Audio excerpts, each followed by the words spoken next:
Notre Père éternel, toi qui as tout créé, Dieu tout-puissant,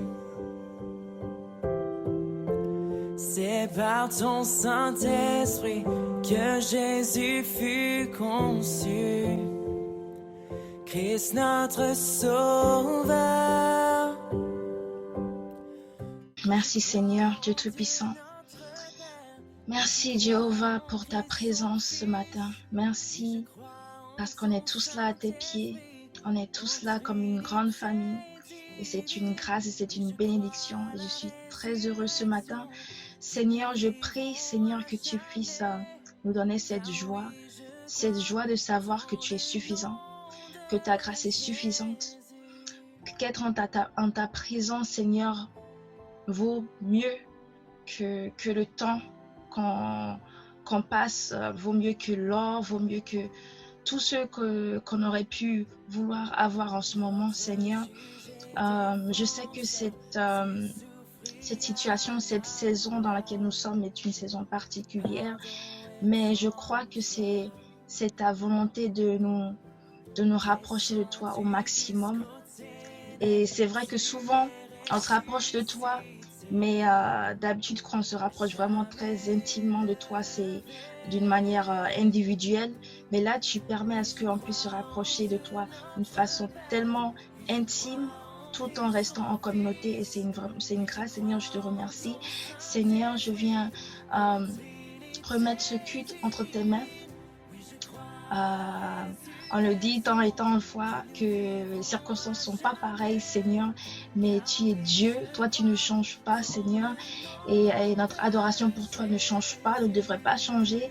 Lever les mains, Seigneur, pour t'adorer ne devrait pas changer. Se lever même pour te louer, danser pour te louer, bouger pour te louer, Seigneur, je le vois, parce que c'est une grâce d'être vivant, Seigneur. C'est une grâce et nous devons être reconnaissants de tout puissant, Seigneur, de t'avoir dans nos vies et d'avoir le souffle de vie, Seigneur, pour te louer encore, parce qu'il y a tellement de joie dans ta présence, Seigneur. En ta présence, il y a une abondance de joie, Seigneur, de Tout-Puissant.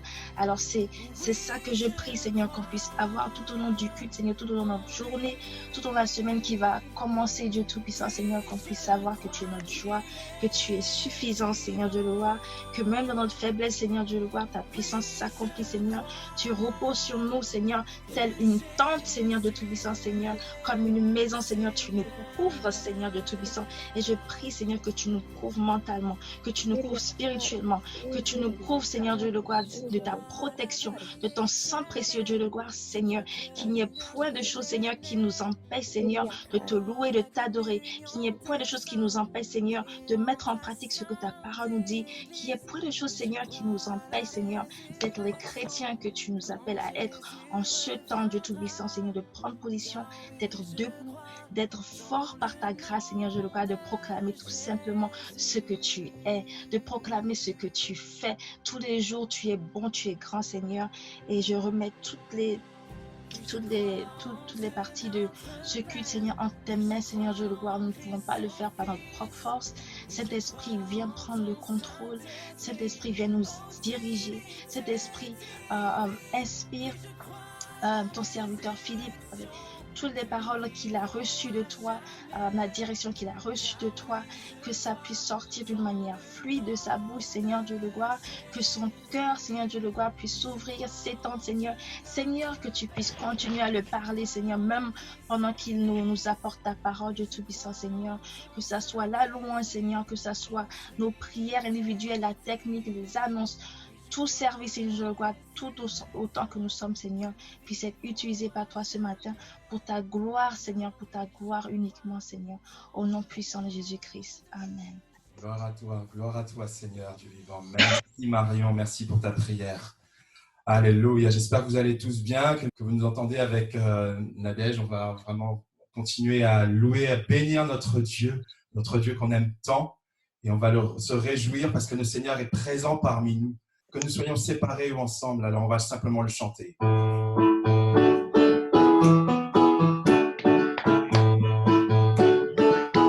Chantons.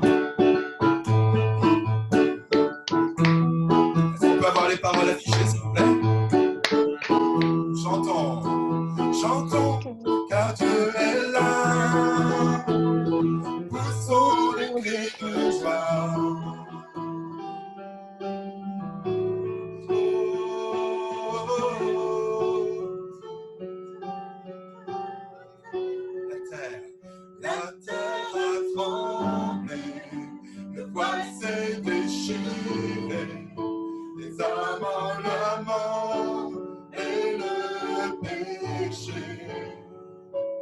cieux chantent ta gloire, l'écho de ta victoire.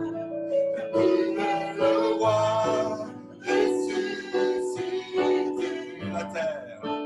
La terre a tremblé, la s'est déchirée, avant la mort et le péché. Les cieux chantent ta gloire, l'écho de ta victoire, car tu es le roi ressuscité. Tu es sans rival, Seigneur, tu es sans rival, tu es sans égal, que tu triomphes à tout jamais. À toi soit le règne, à toi soit la gloire, ton nom surpasse tout autre nom. Oh, ce nom est victorieux, oh, ce nom est victorieux, le nom de Jésus Christ mon roi. Oh, ce nom est victorieux, sa puissance est sans pareil. Oh, ce nom est victorieux, le nom de Jésus. Oh, ce nom est victorieux, le nom de Jésus. Ton nom est magnifique, ton nom est grand et glorieux.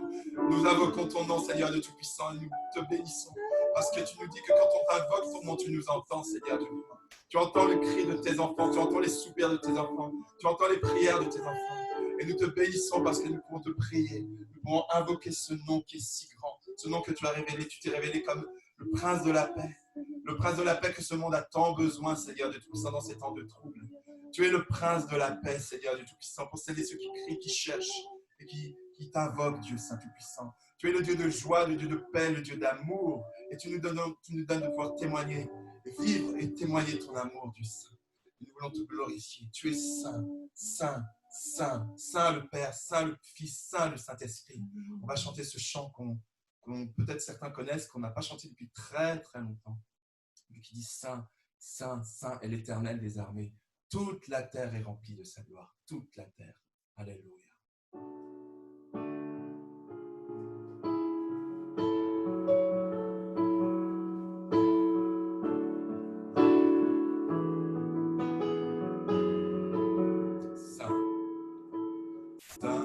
Saint, saint, et l'Éternel des armées, toute la terre est remplie de sa gloire.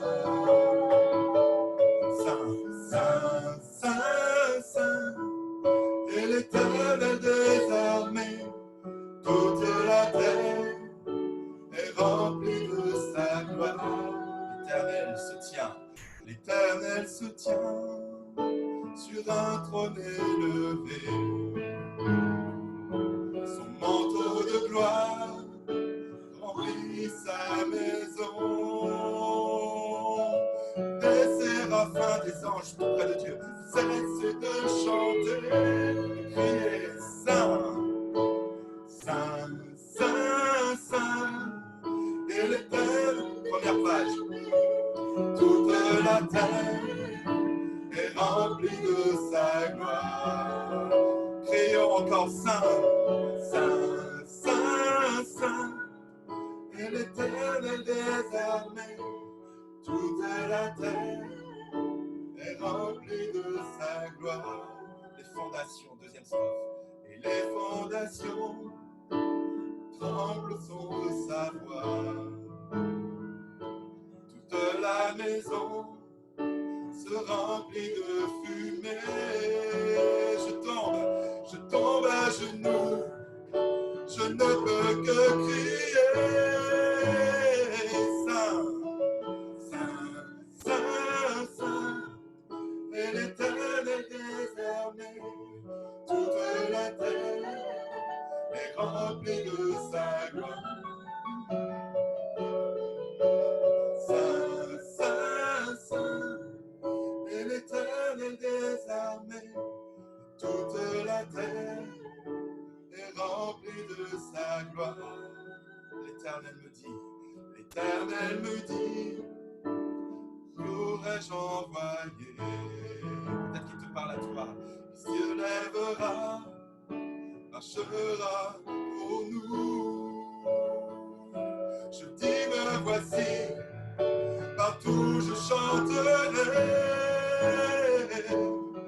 Saint, Saint, Saint, Saint, et l'Éternel des armées, toute la terre est remplie de sa gloire. Une dernière fois, Saint, Saint est le Seigneur, Saint, Saint, Saint, et l'Éternel des armées, toute la terre est remplie de sa gloire.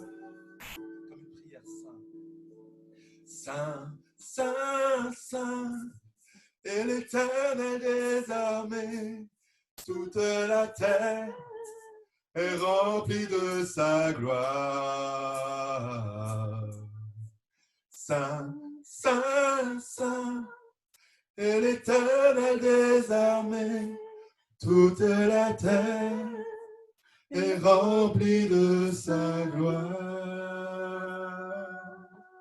Alléluia, Dieu merveilleux. Alléluia, Dieu merveilleux. À Dieu soit toute la gloire. Amen. Nous pouvons nous présenter devant Dieu, le Dieu 3 fois saint, grâce au sacrifice glorieux, au sacrifice victorieux de Jésus-Christ, que nous allons célébrer encore plus fortement peut-être la semaine prochaine lors de ce culte de Pâques.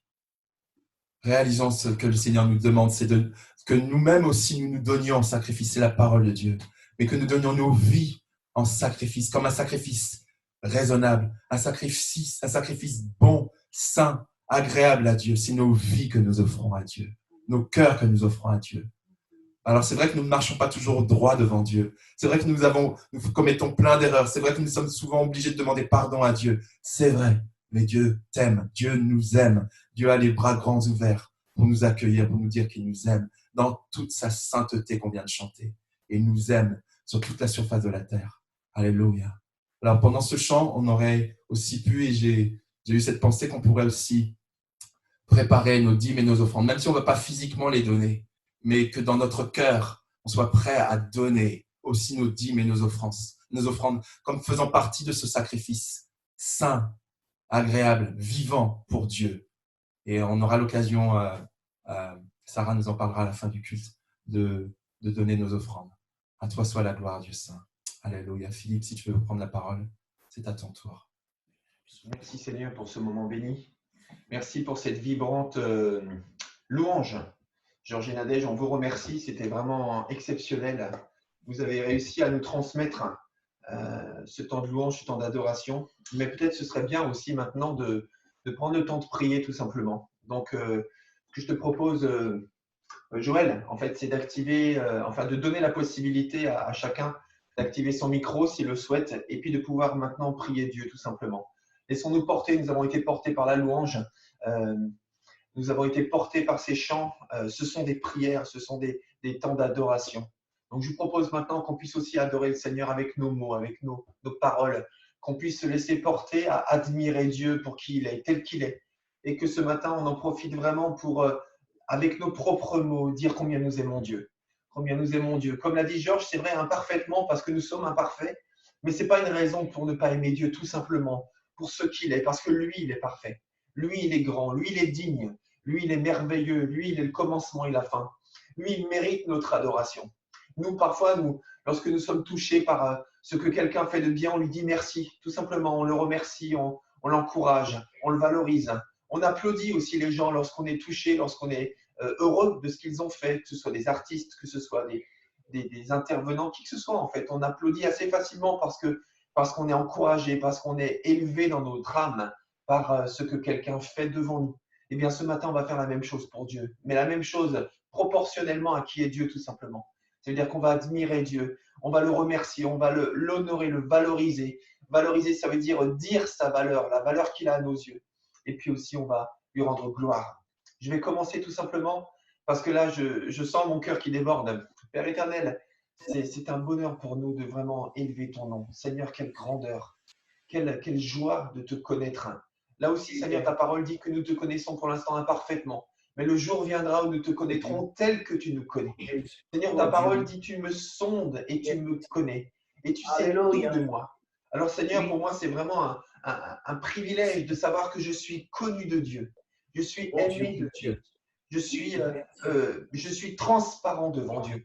Et non seulement, c'est parfois intimidant parce que c'est vrai que tu connais mes imperfections, mais en même temps, tu me connais tel que je suis. Je n'ai rien à te prouver. Je n'ai pas à me demander, mais comment pourra-t-il savoir ce que je pense, ce que je vis, ce qui est au plus profond de moi. Moi-même, j'ai du mal à me connaître moi-même, mais toi, tu me connais parfaitement. Alors, je veux te rendre gloire ce matin. Je veux te remercier de t'être incliné vers moi. Merci Jésus-Christ d'être venu parmi nous et d'avoir révélé Dieu parmi nous parce que tu es Dieu. Merci d'avoir répandu ton esprit sur toute personne afin que nous puissions chacun d'entre nous connaître Dieu en esprit et en vérité. Alors merci Seigneur pour ce temps béni que nous passons. Confinés, c'est vrai, mais en même temps connectés les uns aux autres et surtout connectés à toi qui es présent dans nos maisons, qui est présent dans nos familles, dans nos cœurs. À toi toute gloire au nom du Père, du Fils et du Saint-Esprit. Amen.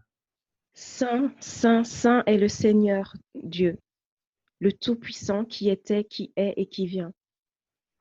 Et quand les êtres vivants rendront gloire, honneur et action de grâce à celui qui est assis sur le trône, à celui qui vit au siècle des siècles, les 24 anciens se prosterneront devant celui qui est assis sur le trône. Ils adoreront celui qui vit au siècle des siècles. Et ils jetteront leur couronne devant le trône en disant: Tu es digne, notre Seigneur et notre Dieu. Allez-y les amis, n'hésitez pas à activer votre micro, chacun à votre tour, et puis à élever le nom du Seigneur. Toi seul est digne éternel, toi seul est digne éternel, je veux te rendre gloire, je veux te dire merci pour ce que tu es, pour ce que tu fais. Merci Père éternel, parce que dans ce climat, tu es là, tu n'abandonnes pas tes enfants, tu es là, tu nous tiens par la main. Tu fais des miracles, tu régénères nos pensées, nos vies, Seigneur. Merci pour ta main puissante, ta main qui sauve, ta main qui guérit. Merci pour les songes, merci pour les visions que tu donnes.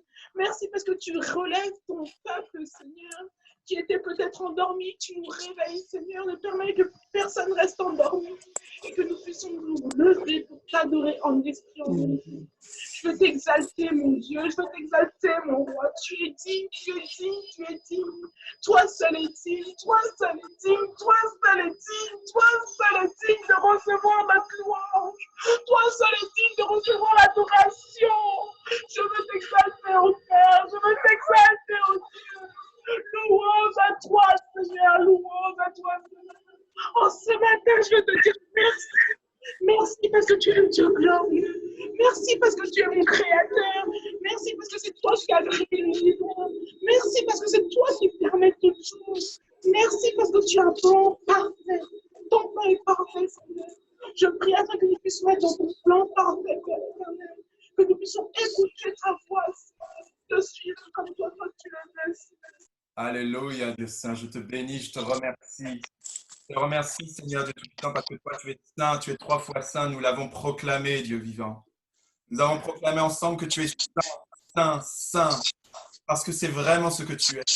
Et je te bénis, Seigneur Dieu Tout-Puissant, pour cette lecture. Et je bénis ma sœur Victoria qui a lu ce passage dans l'Apocalypse, Seigneur Dieu Tout-Puissant.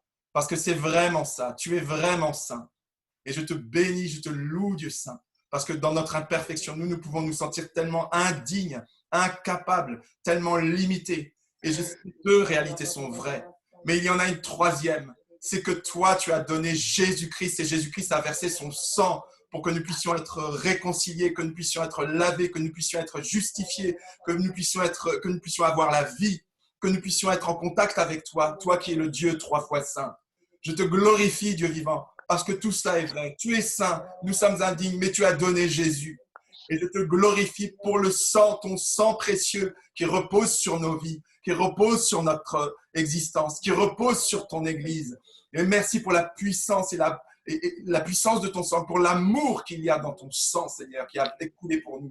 Merci Jésus-Christ, parce que tu es l'agneau immolé, l'agneau sacrifié, l'agneau qui a donné et qui nous rétablit en relation avec le Dieu 3 fois saint. parce que ce n'est pas nos forces, ce n'est pas nos capacités. C'est toi, Seigneur, dans ton amour qui a donné Jésus. Et à Dieu soit toute la gloire. Et merci de révéler ces choses, parce que pour nous, ce n'est pas nouveau. Mais Seigneur, nous avons besoin de le réentendre, et de le réentendre, et de le réentendre, et de le prendre, et de le dire, que tout le monde le sache, Seigneur de Tout-Puissant, que tu es vivant et que tu guéris encore aujourd'hui. Amen. Maladie, que tu peux guérir, si tu le veux, toute maladie. Amen. Seigneur, nos impossibilités, Seigneur, tu as la victoire sur elles. Tu as la victoire sur le péché. Nous te bénissons, nous te glorifions parce que tu es victorieux, parce que tu es grand. Mais Seigneur, il y a des mystères, des choses que nous ne comprenons pas. Et Seigneur, je ne vais pas affirmer que tu guéris toujours, ce n'est pas vrai, Seigneur. Mais tu le fais, Seigneur, mon Dieu, tu es le seul capable de le faire dans des circonstances où rien ni personne ne peut rien faire. Tu es souverain et glorieux. Alors à toi soit la gloire, Dieu Saint. Amen. Sauveur, il déplace les montagnes. Mon Dieu sauve avec puissance. Il sauve avec puissance. Pour toujours, créateur du salut. Jésus a vaincu la mort. Il a vaincu la mort. Sauveur, il déplace les montagnes. Mon Dieu sauve avec puissance.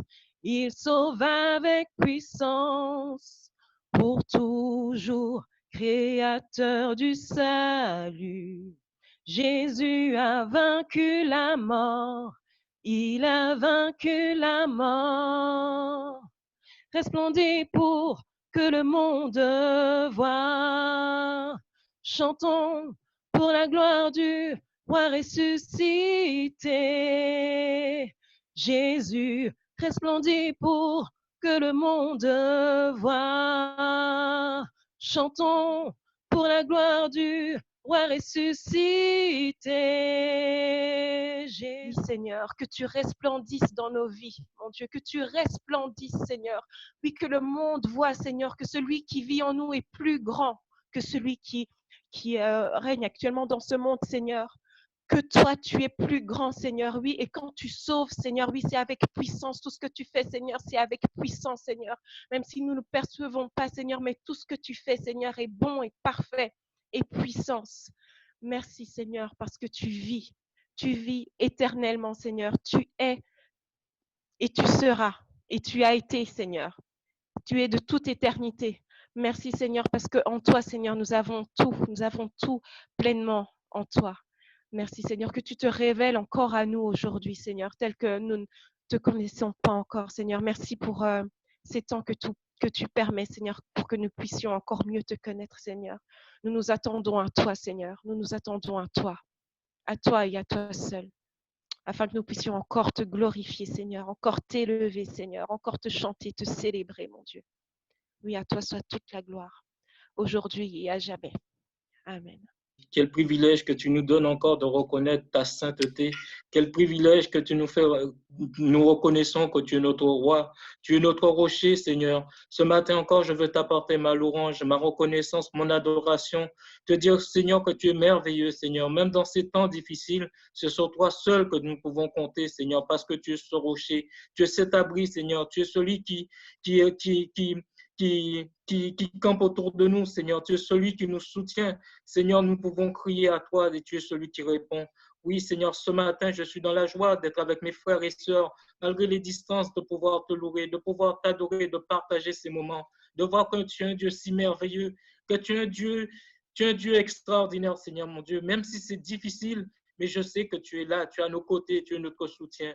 Alors ce matin, je t'élève de tout mon cœur, de toute mon âme, dans le nom précieux de ton Fils Jésus. Amen. Amen. Bonjour, j'aimerais partager une pensée que j'ai reçue tout à l'heure pendant la louange. J'ai reçu la pensée que quelqu'un avait souffrait des cervicales et le Seigneur me disait qu'il allait les replacer. Voilà, c'est une pensée que je voulais partager si quelqu'un est concerné par cette pensée-là. Bien, je crois que mon Dieu est le Dieu qui guérit encore aujourd'hui et que notre corps, qui est son temple, eh bien, est important pour lui. Voilà, donc je voulais partager ça si ça concerne quelqu'un. qu'on puisse peut-être prier pour cette personne. Merci Angélique pour cette parole. Oui, Père éternel, nous te prions pour là où les personnes qui sont bloquées des cervicales. Seigneur, c'est le cas de Annie, c'est le cas peut-être d'autres personnes. Nous te prions ce matin pour que tu guérisses, Seigneur, parce que tu es ce Dieu qui guérit. Et si tu parles, Seigneur, c'est justement parce que tu veux agir en conséquence. Et souvent, tu annonces ce que tu comptes faire. Ta parole dit, cacherai-je à mes serviteurs les prophètes ce que je vais faire. Et c'est ce que tu fais, Seigneur, ce matin. Alors nous te prions ensemble en tant que corps de Christ. Nous te prions pour la guérison de ceux qui sont malades. Ta parole, vous imposerez les mains aux malades. Ils imposeront les mains aux malades et les malades seront guéris. Voici les signes et les prodiges qui accompagneront ceux qui auront cru, dit ta parole. En mon nom, ils imposeront les mains aux malades. Nous faisons partie de ceux qui croyons. Et nous te prions ce matin, Seigneur, pour que justement, merci parce que tu le fais ce matin. Et ce n'est pas parce que nous sommes à distance les uns des autres que tu ne le fais pas. Au contraire, on ne peut pas imposer nos mains physiquement, mais par contre, nous pouvons le faire en esprit, nous pouvons le faire de cœur. Et notre foi, Seigneur, se pose sur ceux qui sont malades afin de rejoindre ta démarche guérissante que tu accomplis encore ce matin, là où nous nous trouvons. Merci, Seigneur, parce que nous aurons bientôt des témoignages de ce que tu as fait ce matin. À toi toute gloire. Amen. Amen. J'ai vu qu'il y avait encore d'autres gens qui avaient sur le cœur de prier. Donc, je veux vraiment vous laisser la place encore pour que vous puissiez élever la voix. Parce qu'on est tellement bénis quand les uns et les autres élèvent la voix. Donc, si vous n'avez pas encore prié, que vous souhaitez le faire, eh bien, exactement comme si on était ensemble physiquement, n'oubliez pas, activez le micro, lancez-vous et désactivez juste après. Nous sommes bénis par vos prières. Merci Seigneur de ce que tu veux faire. Tu es un Dieu extraordinaire et merveilleux. Merci parce que nous pouvons être devant toi, Seigneur, ensemble, en communion, Seigneur, avec tous tes enfants et nous voulons bénir ton nom. Tu vois, aujourd'hui, c'est le dimanche des Ramos, Seigneur, où vraiment, Seigneur, le peuple, certaines personnes, Seigneur, t'ont accueilli comme le roi, t'ont loué, t'ont béni, t'ont adoré. Seigneur Jésus, nous voulons te bénir et t'adorer. Béni soit ton nom. Béni soit celui qui vient donner, Seigneur. Amen. Amen. Je ne veux pas me priver du privilège de t'adorer, Seigneur, parce que tu es Dieu, parce que nul n'est comme toi. C'est toi qui m'as sauvé, c'est toi qui m'as aimé, c'est toi qui as donné ta vie pour me racheter. Alors Père, dans le nom merveilleux de Jésus, je veux t'adorer de tout mon cœur. Je veux te bénir. Je veux t'honorer parce que tu es Dieu. Oui, tu es Dieu, tu règnes dans le ciel et tu règnes sur la terre. Tu es au contrôle de toutes choses. Tu fais ce que tu veux. Mais je te bénis parce que nous sommes dans ta main. Tu nous as racheté un grand prix, nous t'appartenons. Tes yeux sont sur nous comme ils sont dans ce monde. Seigneur, merci pour toute grâce, pour tout amour que tu nous accordes en Jésus. Merci pour ton pardon. Seigneur, reçois la gloire, reçois l'honneur et la louange qui te sont dues en ce jour, dans le précieux et merveilleux nom de Jésus. Amen. Amen. Oui, Seigneur, mon Dieu Tout-Puissant, je veux te louer ce matin, Seigneur, et te dire combien je suis vraiment heureuse de participer à ce culte en ligne, Seigneur Jésus-Christ. Seigneur, tu dis dans ta parole que là où un ou deux sont réunis en ton nom, tu es là, Seigneur. Tu es réuni avec nous tous en esprit, Seigneur Jésus-Christ. Je veux te louer, je veux t'adorer, Seigneur Jésus-Christ. Et ce matin, j'avais sur le cœur, Seigneur, pour la création de ce monde, la création de cette planète, Seigneur. Je te demandais, Seigneur, je priais, Seigneur, et vraiment, je te demande de pardonner les péchés de ce monde, Seigneur Jésus. Pardonne les péchés de ce monde, Seigneur Jésus-Christ. Oh, Seigneur, pendant ce confinement, Seigneur, que des âmes puissent se tourner à toi, Seigneur, qu'il puisse y avoir de la repentance, Seigneur, dans les rétrogradés, Seigneur Jésus-Christ. Père éternel, Dieu Saint, je te demande, Seigneur, de toucher et visiter tes enfants dans le monde, Seigneur Jésus. Merci, Père. Merci de continuer à utiliser tes enfants, Seigneur, pour la gloire de ton nom, Jésus. Merci, Seigneur, parce que tu es grand. Merci, Seigneur, parce que tu es puissant. Merci, Seigneur, parce que tu es Dieu. Tu es Dieu. Tu es l'unique Dieu, Seigneur Jésus. Et je veux te dire combien je t'aime, combien mon âme te loue, combien mon âme t'adore, Seigneur. Que ton nom soit loué, que ton nom soit exalté et que ton nom soit glorifié. Amen.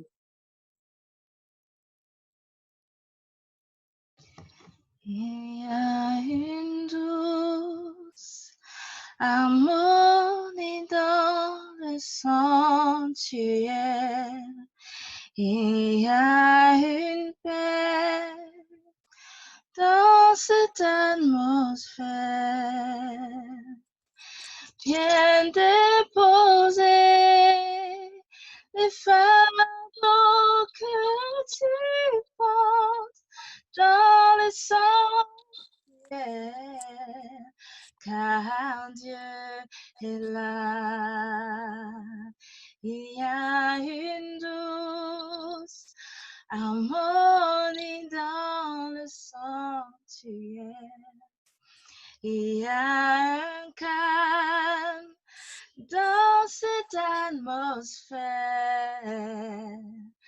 Viens déposer les fardeaux que tu portes dans le sanctuaire, car Dieu est là.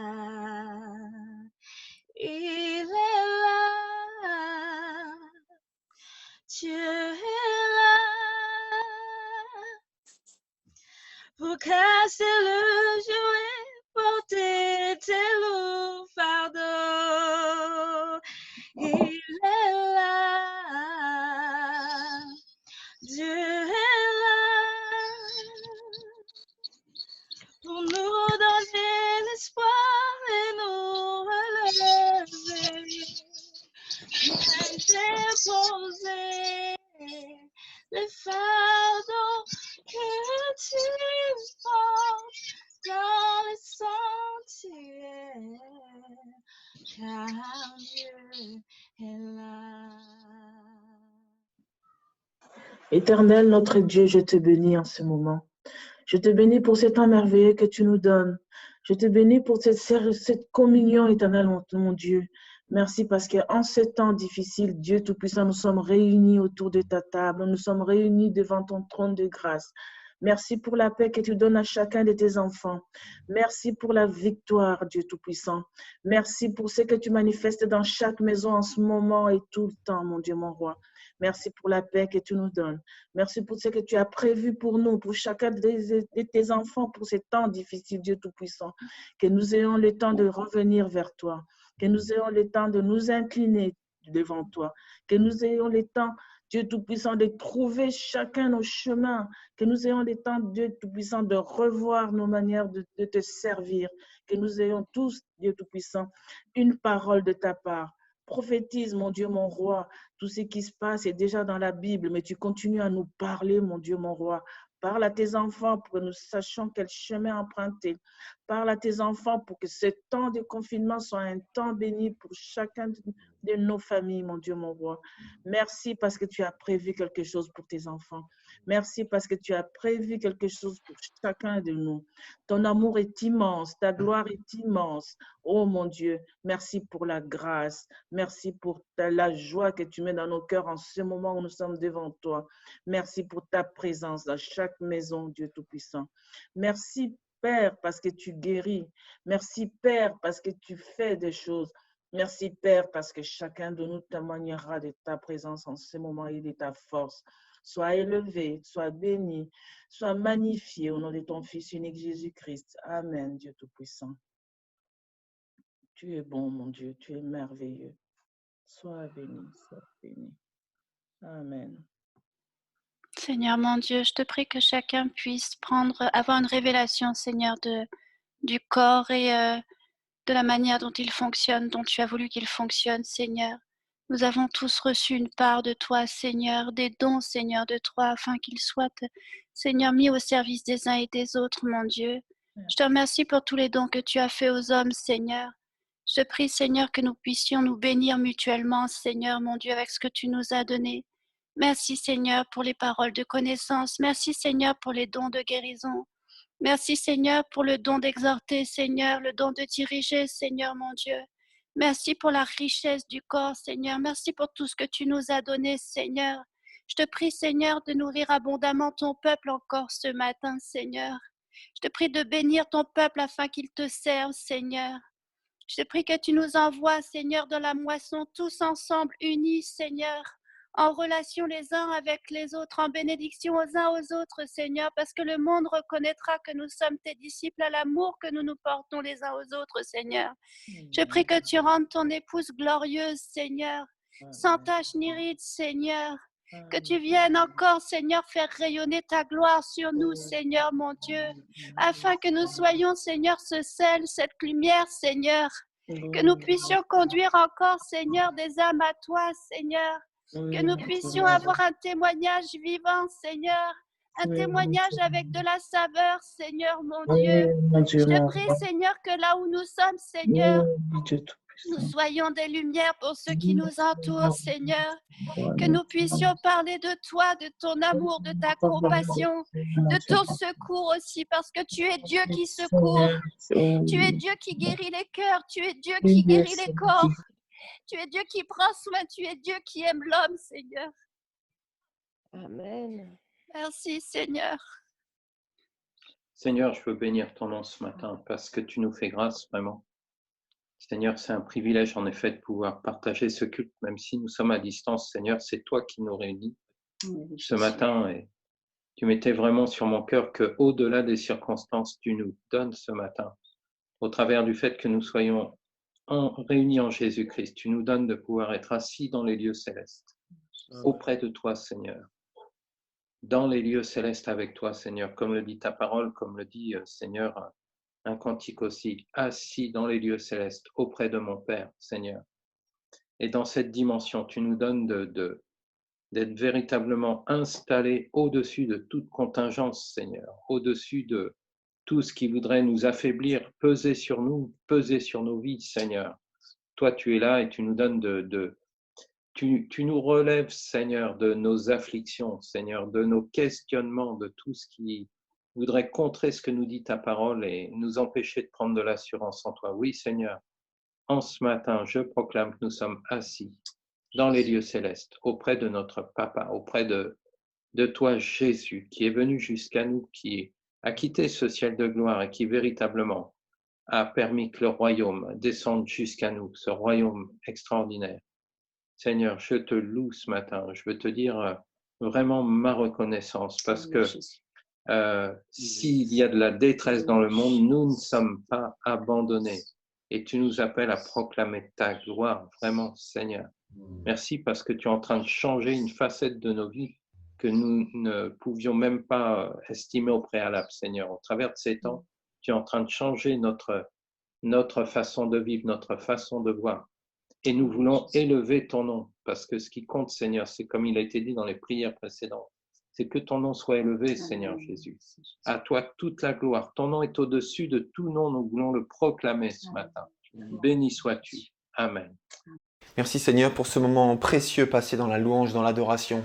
Et ce moment ne s'arrête pas puisque, au contraire, maintenant, en lisant ta parole, en étudiant ta parole, eh bien, nous pouvons pleinement nous approprier ce que tu dis. Alors ce matin, Seigneur, parle à nos cœurs, guide-nous pleinement par ta parole parce que ta parole est la vérité. Seigneur, tu désires tellement cette intimité avec nous dans la prière, cette intimité avec nous aussi dans la parole, cette intimité dans la louange. Seigneur, tu cherches la relation de cœur à cœur avec chacun d'entre nous.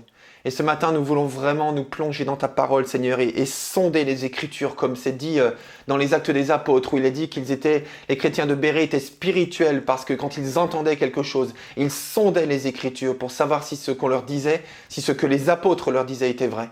Alors c'est ce que nous allons faire ce matin, Seigneur. Parle à nos cœurs encore. Parle à nos cœurs plus que jamais dans ce temps de confinement. Nous sommes disposés et disponibles pour entendre ta voix. À toi toute gloire, Seigneur. Amen. Amen, merci Seigneur. Dieu est tellement bon, j'ai été tellement béni par ce temps de prière spontanée. Je ne savais pas qu'on avait autant de professionnels de l'audiovisuel dans l'Assemblée. Bravo, vous avez vraiment très très bien géré le temps d'interaction. Vous savez, la technique des fois c'est un peu comme une contrainte. Mais dans les temps dans lesquels nous sommes, on n'a pas le choix en fait, on est obligé de gérer cette contrainte. Donc vous avez fait ça super bien, ça nous a permis vraiment de profiter. Moi j'avais même envie que ça ne s'arrête pas, quoi, tout simplement. Mais après je me dis, il faut aussi qu'on prenne du temps avec la parole de Dieu, avec la Bible.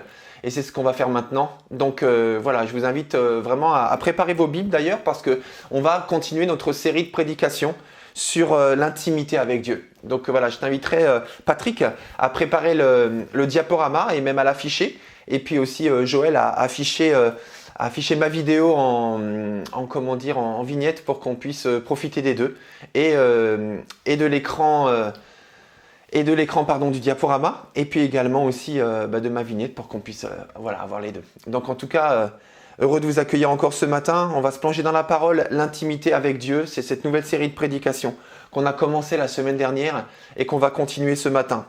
Alors ce matin, vous savez, on va continuer. Donc il y a deux aspects toujours dans l'étude de la parole. Dans la lecture même de la Bible, il y a deux aspects. Le premier aspect, c'est vraiment la théologie. La théologie, c'est vraiment chercher à connaître Dieu. La théologie, ça veut dire la science de Dieu, l'étude de Dieu. Donc, c'est ce qu'on doit faire toujours quand on lit la Bible, c'est chercher à connaître Dieu. Et vous savez, souvent, lorsqu'on lit la Bible, eh bien, on se précipite assez rapidement pour savoir comment, eh bien, Seigneur, je peux recevoir quelque chose que je peux appliquer tout de suite. Mais parfois, on va un peu trop vite en besogne et on se précipite trop vite dans l'application. Il faut d'abord prendre le temps de connaître Dieu, de comprendre Dieu, de comprendre ce qu'il dit, de comprendre le contexte de ce qu'on lit et de savoir qui est Dieu tout simplement et de prendre le temps, de s'élever même, de prendre de l'altitude pour bien rejoindre Dieu dans sa démarche, dans sa personne. Et pas trop vite chercher à connaître Dieu et de savoir plutôt, je recommence, de ne pas chercher trop vite à chercher à savoir ce que j'ai à retirer de ce que je lis, mais d'abord chercher à connaître Dieu. Voilà, tout simplement. Donc c'est ça la théologie, c'est connaître Dieu, c'est l'étude de Dieu, c'est la rencontre de Dieu. Mais pas seulement une étude intellectuelle, mais une rencontre de cœur à cœur. Et c'est ça l'intimité avec Dieu. Chercher à rejoindre Dieu. Et c'est dans l'intimité que Dieu se révèle. Que j'apprends non seulement à mieux le connaître, mais à connaître sa volonté, à connaître ce qu'il dit, à entendre sa voix, pour chercher une direction, non seulement pour ma vie, mais aussi pour la vie de ceux qui m'entourent. Seigneur, qu'est-ce que tu attends de moi? Dans quoi veux-tu que j'engage ma vie? Quels sont les choix que j'ai à faire? Mais ça découle de l'intimité avec Dieu. Donc il faut prendre du temps. Donc dans toute étude de la parole, il y a ces deux aspects. L'aspect théologique, donc la rencontre de Dieu, la connaissance de Dieu, et après l'aspect pratique. Vous connaissez peut-être ce passage où Jésus dit qu'il a pris cette parabole de l'homme fou et de l'homme sage, de l'homme insensé on va dire plutôt, et de l'homme sage. L'homme sage, eh bien, il construit sa maison sur le roc. Et l'homme fou ou l'homme insensé, il construit sa maison sur le sable. Et Jésus dit, voilà à quoi ressemble celui qui entend ma parole et qui la met en pratique. Il est comme un homme sage qui construit sa maison sur le roc. Et celui qui connaît ou qui entend ma parole et qui ne la met pas en pratique, eh bien, il a tout ce qu'il lui faut, mais par contre, il construit sa vie sur le sable. Donc, c'est le moment aussi de chercher à connaître Dieu et c'est le moment aussi de mettre en pratique. Mais je voulais juste, en introduction, vous inviter à ne pas chercher à trop vite mettre en pratique, mais à d'abord prendre le temps de connaître Dieu dans son intimité. Dieu pour qui il est. Et c'est ce que nous faisons aussi actuellement dans nos études bibliques. D'ailleurs, le vendredi, je vous invite vraiment à vous connecter ce vendredi à 20h sur le lien Zoom que vous avez déjà d'ailleurs. Vous avez reçu un mail de la part de Sarah. Et juste pour information aussi, le mail que vous avez reçu de Sarah, si vous ne l'avez pas reçu d'ailleurs, contactez-la par SMS et puis elle vous l'enverra. Elle vous le réenverra ou vous l'enverra plutôt. Et tous les liens que vous avez reçus, ce sont les mêmes liens. Ça veut dire pour tous les cultes, c'est toujours le même lien. Donc tous les dimanches, ce sera toujours le même lien sur lequel cliquer pour se connecter à 10h30. Et pour les études bibliques, c'est pareil. Pour les temps de prière, c'est pareil. Pour les groupes de maison, c'est pareil. C'est toujours le même lien. Et ce vendredi, à 20h, nous allons poursuivre l'étude biblique sur le tabernacle et sur le temple. Et c'est vrai qu'on ne prend pas forcément toujours le temps, peut-être, d'étudier ce qu'est le tabernacle, ce qu'est le temple et quelles sont les symboliques qui sont cachées derrière. Mais vous savez, ce sont quand même les deux maisons de Dieu de l'Ancien Testament. Ça veut dire qu'elles nous parlent beaucoup de Dieu et nous disent beaucoup de choses sur Dieu. Et c'est bon de ne pas faire l'économie, de prendre le temps d'étudier Dieu, de connaître Dieu, de comprendre Dieu. Et c'est ce qu'on veut faire dans cette série de prédications sur l'intimité avec Dieu. Alors ce matin, on va continuer donc avec cette intimité avec Dieu. On va voir dans l'Ancien Testament et puis dans le Nouveau Testament comment on peut rejoindre Dieu et rejoindre des hommes et des femmes qui se sont connectés à Dieu de cœur à cœur et qui ont rejoint Dieu dans l'intimité, même dans le secret parfois, et souvent seul à seul, dans des endroits confinés dans lesquels nous sommes, nous aussi d'ailleurs aujourd'hui, même si on n'est peut-être pas seul dans son appartement ou dans sa maison, en tout cas pour ceux qui ne sont pas célibataires, mais ce sont des moments privilégiés pour vivre l'intimité avec Dieu. Alors, j'aimerais maintenant qu'on parle de la montagne.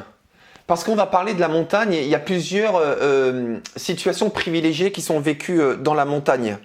Effectivement, en fait, on va parler de l'Horeb, de Moïse à Horeb.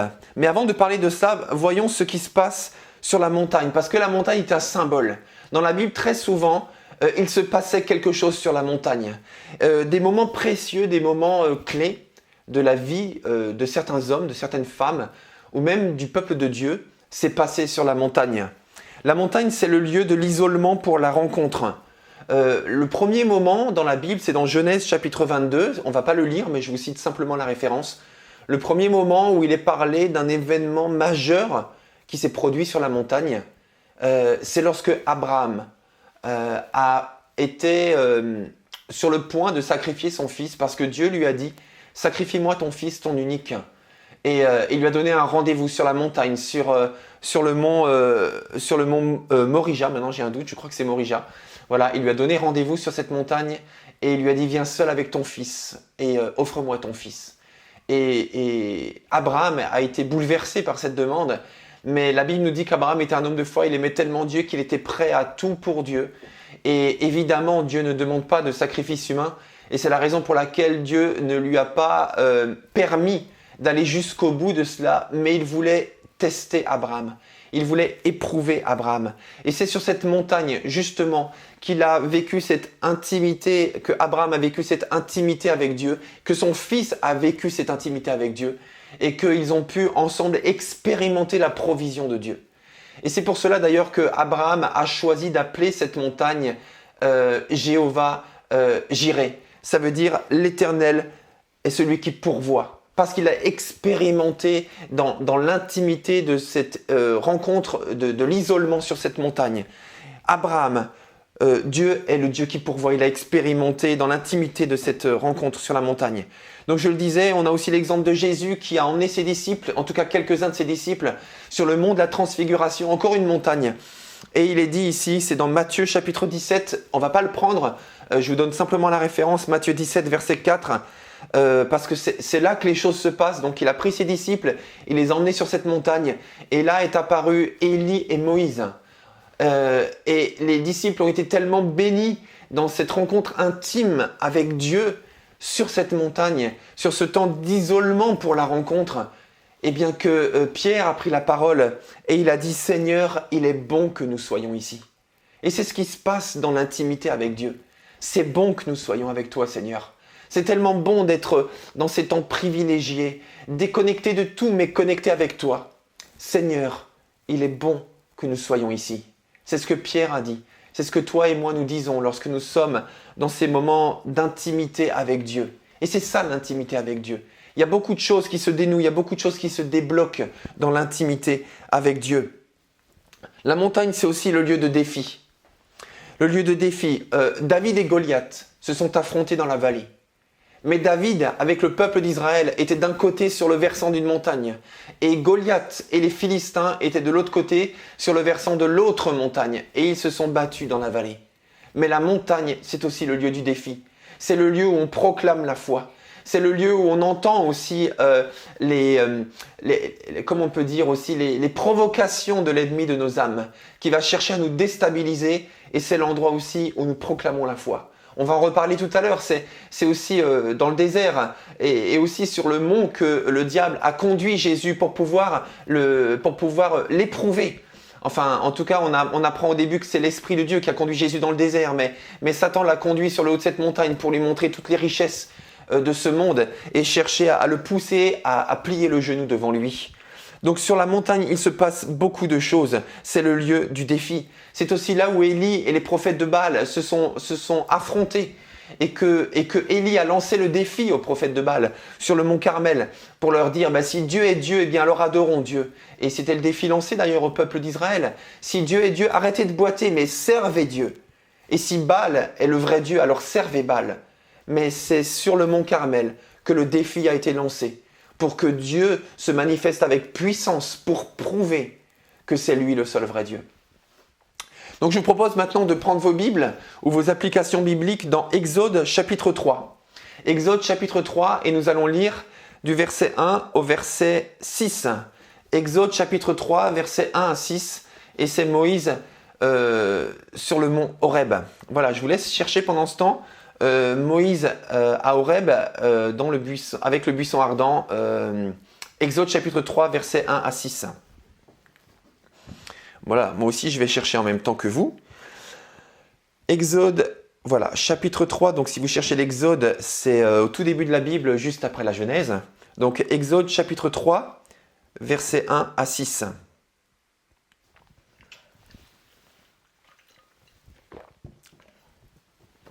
Voilà, je vais vous lire le texte.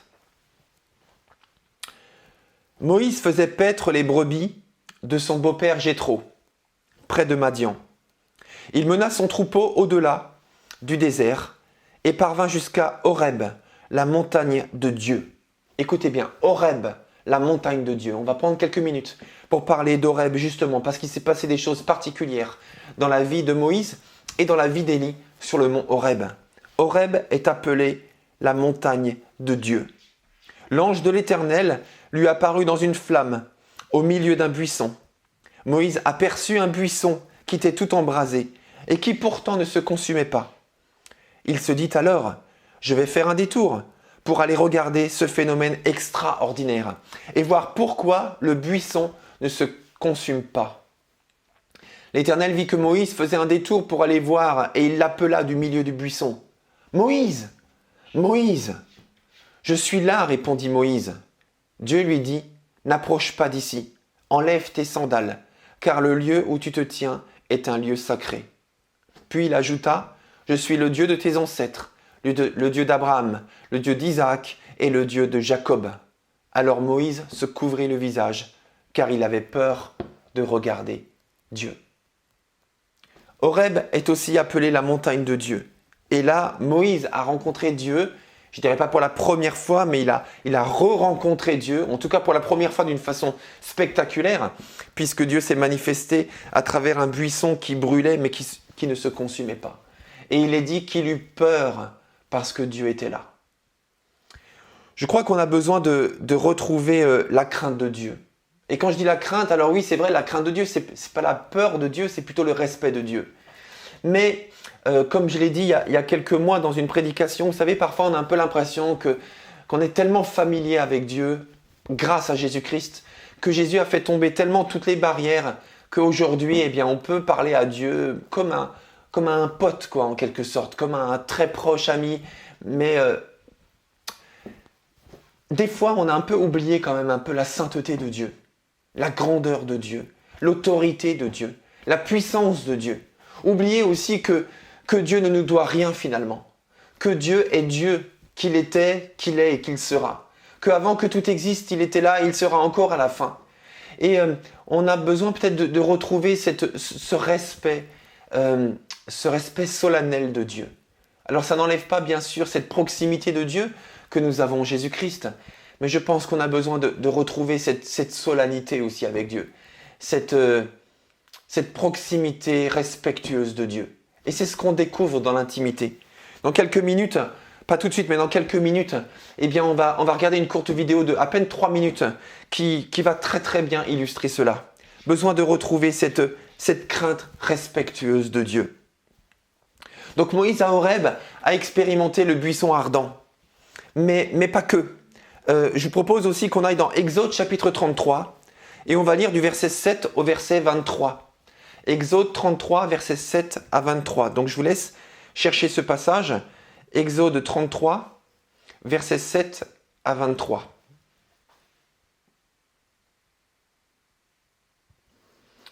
Exode 33, verset 7 à 23.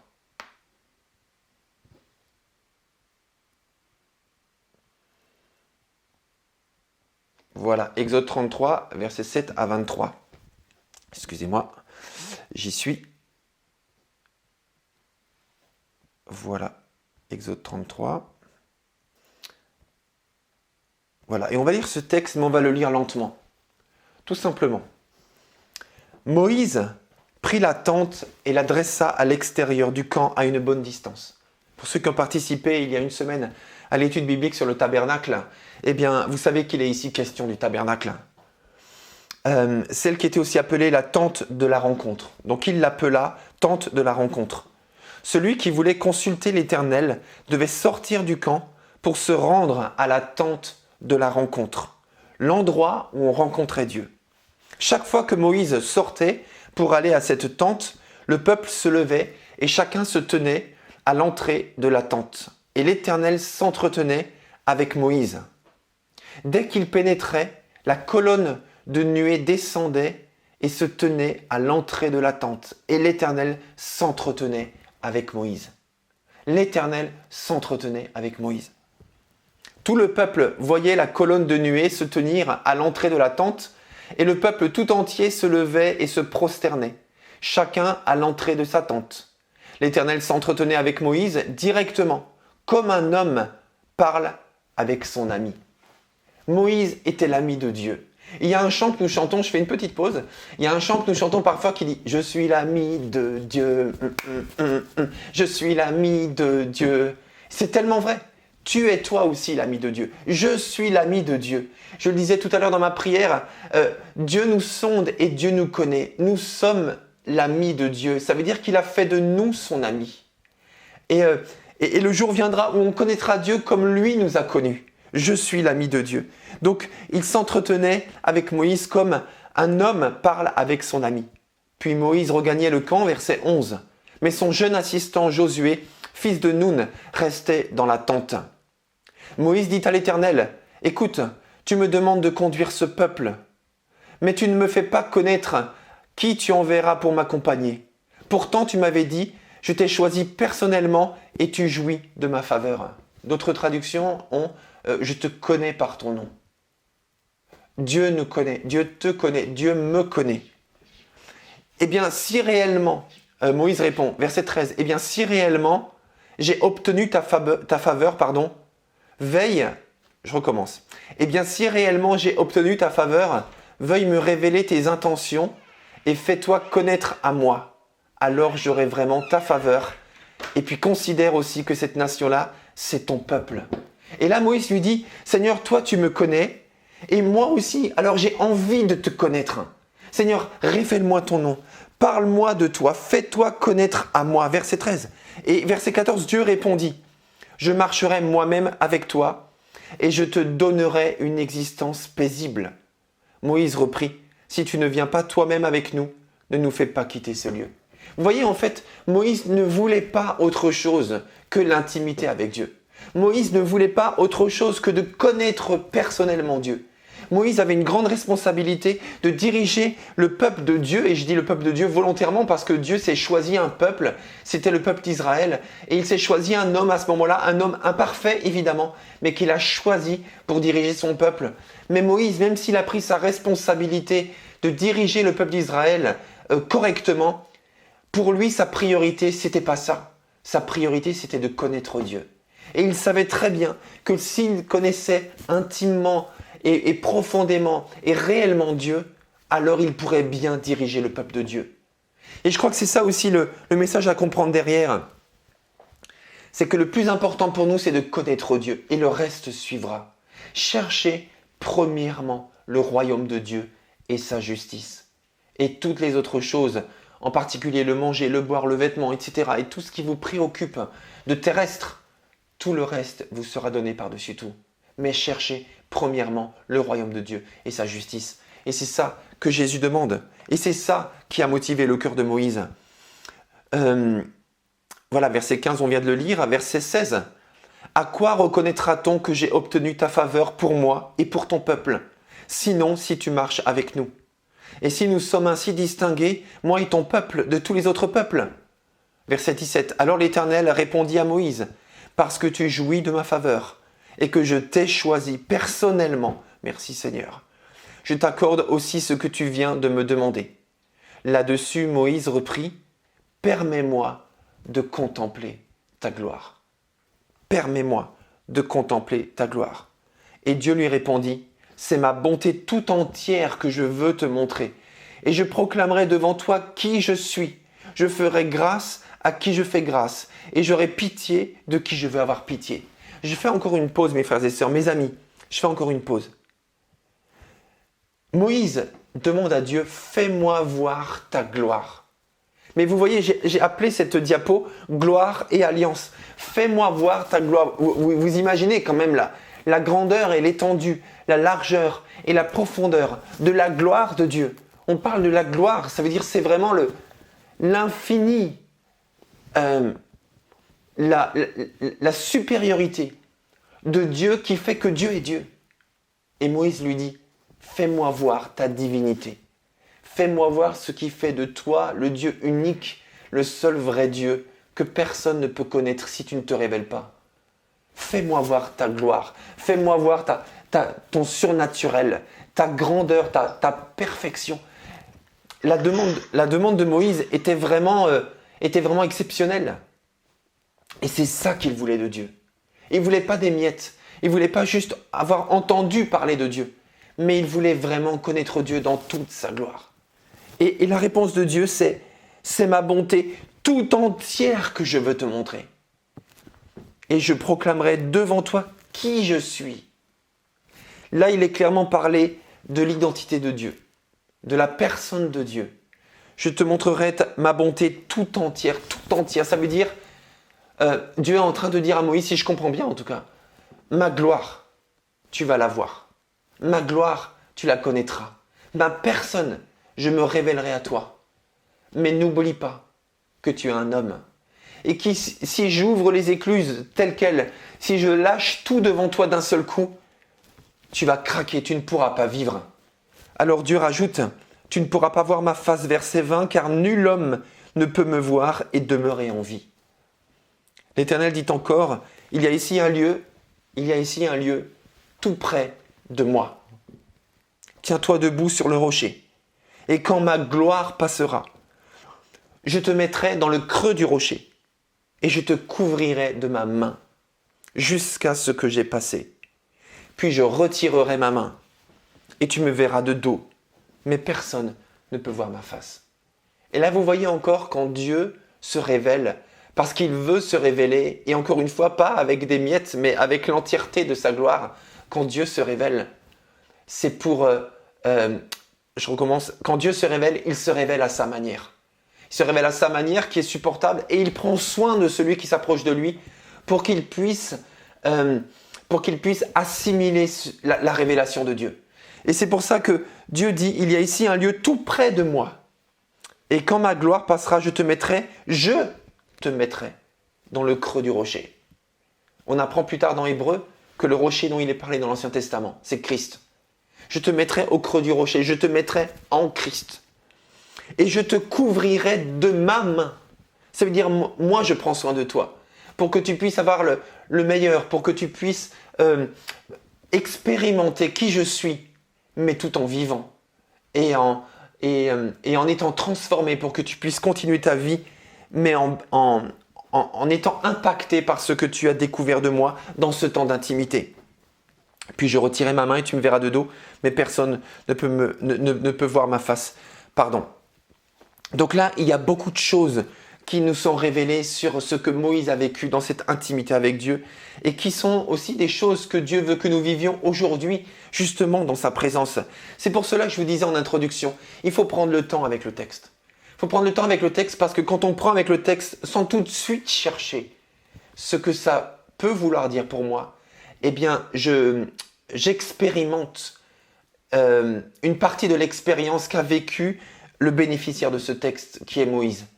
Et quand je vis ce que vivait Moïse, et quand je comprends ce que vivait Moïse, et quand je m'approprie Dieu tel qu'il est et tel qu'il se révèle dans le texte, eh bien après, automatiquement, je vais discerner de quelle manière Dieu veut impacter ma vie à travers le texte. Amen. Je sais que vous dites Amen de là où vous êtes, certainement. Je ne vous entends pas, mais j'en suis persuadé. Donc il dit au verset 18, « Seigneur, fais-moi voir ta gloire ». Il y a un chant que nous chantons parfois qui dit « Te connaître, ô Jésus, te connaître, c'est ce que mon cœur désire. » Je ne me rappelle plus de toutes les paroles, mais te connaître toi, Jésus, te connaître. Pas seulement connaître ce que tu fais, mais connaître qui tu es. Et là, je te demanderai, Patrick, de préparer la vidéo, s'il te plaît, que je voudrais que tu passes. On voit qu'il y a un vrai dialogue entre Dieu et Moïse et Dieu. Un vrai dialogue, une intimité qui s'installe entre eux. Seigneur, je ne veux que toi. Il y a un autre chant qui m'a beaucoup béni dans le début de ma conversion et qui me bénit encore beaucoup, qui est un chant d'un Québécois qui s'appelle, un Québécois, il me semble, David Durham, et qui dit « Je n'ai que toi dans le ciel, et je ne désire rien d'autre que toi sur la terre. Si je suis faible ou même si je tombe, Dieu est le soutien de mon cœur. » Magnifique chant qu'on chante aussi parfois à l'église. Dieu, tu es le soutien de mon cœur. Vous savez, il y a aussi ce livre du Cantique des Cantiques qui nous parle de l'intimité, d'abord entre un homme et une femme, c'est quand même le premier message de ce livre, mais qui nous parle aussi, en allégorie, de l'intimité entre Dieu et l'homme. Et il y a plusieurs versets qui parlent de l'intensité de l'intimité, de l'intensité de l'amour, notamment un verset qui dit « Mon bien-aimé est à moi, je suis à lui. » Et la bannière qu'il déploie sur moi, c'est l'amour. Mon bien-aimé est à moi, Dieu est à moi, et moi je suis à lui. Un autre verset qui dit, dans le Cantique des Cantiques, que l'amour est fort comme la mort. Et c'est pour ça que nous devons célébrer, notamment la semaine prochaine Pâques. Parce que Pâques, c'est la preuve que l'amour de Dieu est fort, au point qu'il donnera sa vie et qu'il mourra sur une croix pour que nous ayons la vie. L'amour est fort comme la mort. Et ça, c'est l'intensité du dépouillement. Je n'ai que toi. Alors maintenant, Patrick, je te demanderai, s'il te plaît, de mettre en place la vidéo. Je vous ai montré, c'était, je sais plus, c'était la semaine dernière, non, c'était il y a 2 semaines, je pense, une vidéo du pasteur Samuel Peter Schmidt de l'église de Mulhouse. Et comme je vous le disais il y a 2 semaines, j'ai déjà eu l'occasion de parler avec lui et je le connais un peu personnellement.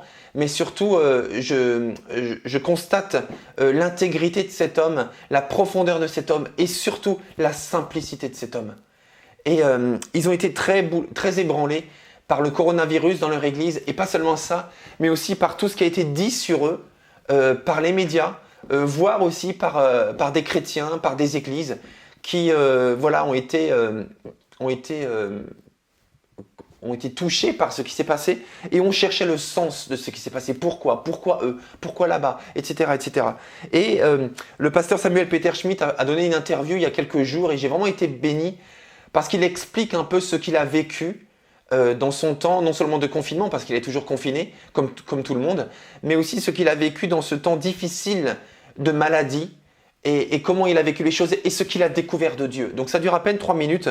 Voilà, Patrick, je te laisse le lancer pour nous montrer cette vidéo. Et je vous demande, s'il vous plaît, de bien écouter ce qu'il dit.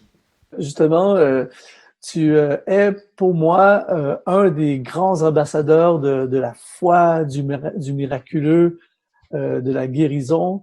Et comment tu as géré, à un moment donné sur la vidéo, tu dis que tu as pleuré, tu n'avais plus de larmes à pleurer, tout ça. L'Église a été éprouvée. Comment tu as géré ça là dans toutes ces nuits d'hôpital où on a des heures et des heures? Toi, tu es un homme d'action, tout ça. Et là, t'es couché, confiné sur ton lit, malade. Comment tu as géré ça dans ton cœur, dans tes pensées?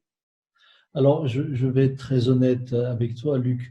Il y a des moments où j'étais tellement mal que je ne pouvais même plus prier, même plus lire la Bible.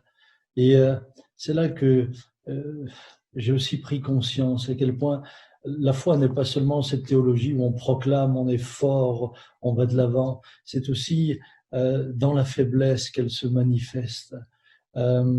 J'ai vu à ce moment-là, et je dois le dire, lorsque Dieu m'a relevé dans cette fameuse nuit, que c'était pas le résultat de cette manifestation d'une foi comme on l'entend, qui est parfois, pardonnez-moi, mais arrogante. Elle me semble parfois arrogante, elle me semble réduire Dieu à n'être qu'un exécutant. Non, elle est cette foi qui nous rend dépendantes de lui, mais entièrement dépendantes. Et si je suis là aujourd'hui, je n'ai pas plus de mérite que mes amis qui sont morts. Ils avaient la même foi que moi. Et voyez-vous, j'en reviens à Hébreux 11, où il y a eu tous ceux qui par la foi vainquirent des peuples, et puis il y a eu ceux dont le monde n'était pas digne, qui furent persécutés. Il y a une approche de la foi aujourd'hui qui me semble présomptueuse et qui, pour moi, est clairement le résultat d'un manque de connaissance de qui est Dieu. J'ai dit à un de mes amis, j'ai l'impression d'avoir vécu une deuxième nouvelle naissance. Wow. Connaître Dieu tellement différemment. Pardonnez-moi. Mais je voudrais dire avec Job, et je veux juste le lire parce que je l'ai devant mes yeux. Je reconnais que tout est possible pour toi. Je sais qu'aucun projet ne peut t'embarrasser. Tu l'as dit, j'ai osé rendre tes plans obscurs à force de parler de ce que j'ignorais. J'ai découvert Dieu dans une autre dimension et je me suis rendu compte que le fait de vouloir toujours apporter des réponses apporte des conclusions erronées. J'ai été frappé par ce verset du psaume 71 où il est dit « Beaucoup pensaient que tu m'avais maudit, mais tu as été mon surprotecteur. » Et j'étais surpris. Vous savez, j'étais à l'hôpital, je pleurais parce que tout d'un coup, j'ai vu émerger toutes sortes de personnes qui ont écrit pourquoi le coronavirus nous a frappés, pourquoi la malédiction est venue sur nous, des vidéos ont été faites et c'est pour la première fois que j'ai eu le sentiment d'être le blessé sur le chemin de Jéricho, à côté duquel passe le pharisien et le lévite sans le considérer, mais juste en cherchant des explications. Ça a été extrêmement éprouvant et j'ai dit Seigneur, mais toi tu sais, et c'est pourquoi ma foi n'a pas été ébranlée, loin de là. Il sait. Amen. J'imagine que vous avez bien entendu, il a dit que beaucoup de choses que nous pensons ou que nous disons viennent de notre manque de connaissance de Dieu. Et j'ai été bouleversé par son témoignage parce que, comme je vous le disais, je connais un peu quand même Samuel Peter Schmidt, j'ai une grande confiance en lui par son ministère. Il a un ministère qui porte beaucoup de fruits. C'est un homme profond, c'est un homme intègre. Et il a l'impression d'avoir vécu une deuxième nouvelle naissance. Ça veut dire qu'il a vécu dans ces temps de confinement intérieur, de maladie. Il a vécu aussi un temps de connaissance de Dieu, de rencontre de Dieu, d'intimité avec Dieu tellement fort qu'il a l'impression d'être né à nouveau, de nouveau.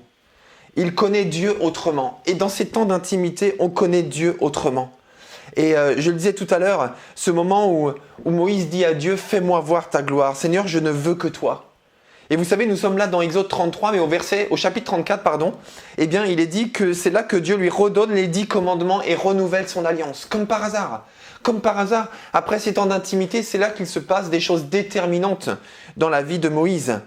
Et Moïse a vécu tout cela pendant 40 jours de jeûne et de prière. Et c'est ce qu'on apprend aussi au chapitre 34. Moïse était dans un temps de consécration, d'écoute de Dieu, dans le jeûne et dans la prière. Alors ça c'est pour Moïse, Moïse à Horeb, gloire et alliance. Et maintenant j'aimerais vous parler aussi de Élie à Horeb, puisque rappelez-vous que Horeb c'est la montagne de Dieu justement. Et on va lire 1 Roi chapitre 19, versets 9 à 18. Donc volontairement j'ai choisi quelques passages qui sont un peu plus longs que d'habitude, simplement parce que comme je vous le disais en introduction, je souhaite que l'on se plonge dans le texte et que l'on vive quelque chose avec la parole de Dieu et qu'on laisse cette parole envahir nos cœurs, nos pensées et nos décisions. Et que Dieu se révèle aussi par sa parole. 1 Roi 19, versets 9 à 18. Voilà, 1 Roi 19.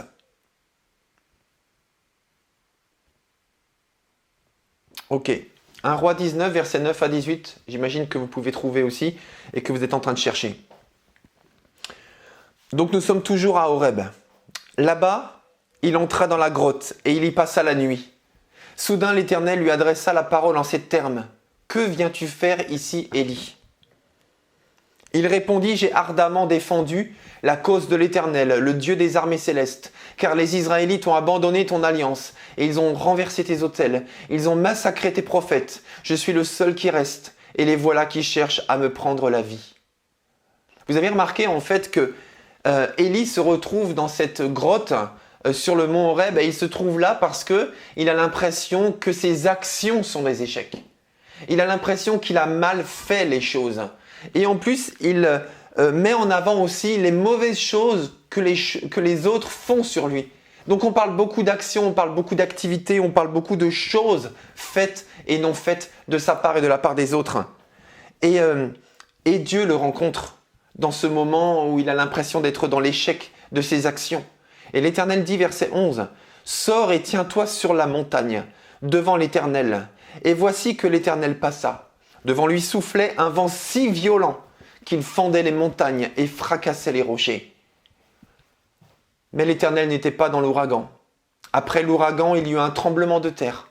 Mais l'Éternel n'était pas dans le tremblement de terre. Après cela, il y eut un feu. L'Éternel n'était pas dans ce feu. Enfin, après le feu, ce fut un bruissement doux et léger. Et dès qu'Élie l'entendit, il se couvrit le visage d'un pan de son manteau et sortit se placer à l'entrée de la grotte. Et voici que quelqu'un s'adressa à lui et pour la deuxième fois la même question lui est posée. « Que fais-tu ici, Élie ?» Il répondit « J'ai ardemment… » Et en fait, il redit la même chose qu'avant. « J'ai fait ceci, j'ai fait cela, etc. etc. » Verset 15. L'Éternel lui dit « Va, retourne sur tes pas, à travers le désert, jusqu'à Damas. Et quand tu seras arrivé, tu oindras Hazaël comme roi de Syrie. Puis tu iras oindre Jéhu, fils de Nimshi, comme roi d'Israël. Tu oindras aussi Élisée. » Donc Élisée, c'est son successeur, fils de Shaphat d'Abel Méola, comme prophète pour te remplacer. Et tout homme qui échappera à l'épée de Hazaël sera mis à mort par Jéhu. Et tous ceux qui échapperont à l'épée de Jéhu seront mis à mort par Élisée. Toutefois, j'épargnerai en Israël les 7000 hommes qui ne se sont jamais agenouillés devant Baal et qui ne l'ont jamais baisé de leurs lèvres. Et vous voyez, là, Dieu lui redonne en fait sa mission qu'il n'aurait pas dû interrompre, et le remet sur les rails et en plus lui révèle ce qu'il avait oublié parce qu'il le savait. Il avait oublié qu'en fait, il n'était pas seul. Et Dieu lui rappelle qu'il n'y avait pas 2 ou 3 prophètes qui étaient restés fidèles comme lui parce qu'il croyait être le seul au monde à être resté fidèle à Dieu. Mais Dieu lui rappelle en fait qu'il y a 7000 autres hommes qui ne se sont pas agenouillés devant Baal exactement comme Élie était resté fidèle. Et c'est pour ça, c'est ça aussi que l'on vit dans l'intimité avec Dieu. C'est justement le Seigneur qui nous redonne des forces, qui nous redonne une vision, qui nous redonne un départ et qui nous rappelle la réalité des faits. Les faits, c'est que je n'ai pas que des problèmes. Les faits, c'est que tu n'as pas que des difficultés. Si tu en as, évidemment, parce que tout le monde n'en a pas, en tout cas pas actuellement. Et ce n'est pas que ça. La réalité, c'est aussi beaucoup de belles choses.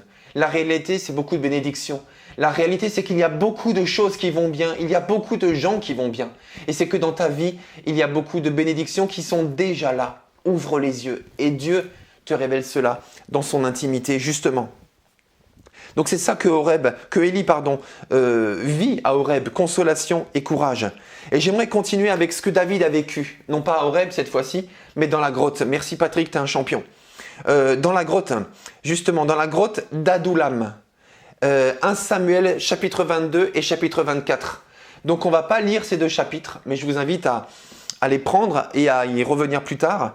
Mais dans 1 Samuel 22, dans la grotte d'Adoulam, Adoulam, ça signifie en hébreu refuge ou lieu de repos. Refuge ou lieu de repos. Et là, nous voyons que dans 1 Samuel 22 et dans 1 Samuel 24, en fait, David est confiné, comme par hasard. Ça veut dire que le confinement existait déjà alors. Et oui, il était confiné en fait. Mais son ennemi, c'était pas un virus. Il était en guerre lui aussi, mais pas comme nous contre un virus. Il était en guerre, enfin c'est plutôt l'armée de Saül qui était en guerre contre lui. Saül est l'ancien roi, enfin il était toujours en activité, était toujours en position, mais Dieu l'avait rejeté. Et Dieu avait choisi un nouveau roi selon le cœur de Dieu, vous voyez, le cœur. Et ce roi c'était David. Mais Saül voulait tuer son remplaçant. Et donc, David cherche à fuir Saül et il se réfugie dans une grotte. Voilà, donc on passe du sommet de la montagne à une grotte. Si vous voulez, on passe de l'alpinisme à la spéléologie maintenant. Et bien voilà qu'on creuse. On creuse directement dans la grotte et David y est, coupé de tout. Et il se retrouve en difficulté dans le lieu secret. J'ai envie de dire d'ailleurs que le lieu secret, c'est un endroit, c'est un moment où Dieu nous attend. Et notre ADN, d'ailleurs, n'oubliez pas, si vous êtes chrétien, parce que tout le monde n'est peut-être pas chrétien, et j'espère que tout le monde n'est pas chrétien dans les connexions, dans les 52 connexions qu'on a aujourd'hui, mais si vous êtes chrétien, ça veut dire que vous avez été sanctifié. Et sanctifié, ça veut dire mis à part. Mis à part, ça veut dire sorti d'eux. Donc ça veut dire le fait de sortir d'eux pour être avec Dieu, c'est l'ADN du chrétien. Et c'est ce que David a vécu justement dans ce confinement. Alors David est en danger, David est angoissé, David est persécuté, David est poursuivi par son problème qui se trouve être un roi méchant qui veut le tuer, ni plus ni moins. Donc David en danger, donc pas d'inspiration, donc pas d'intimité avec Dieu, pas du tout.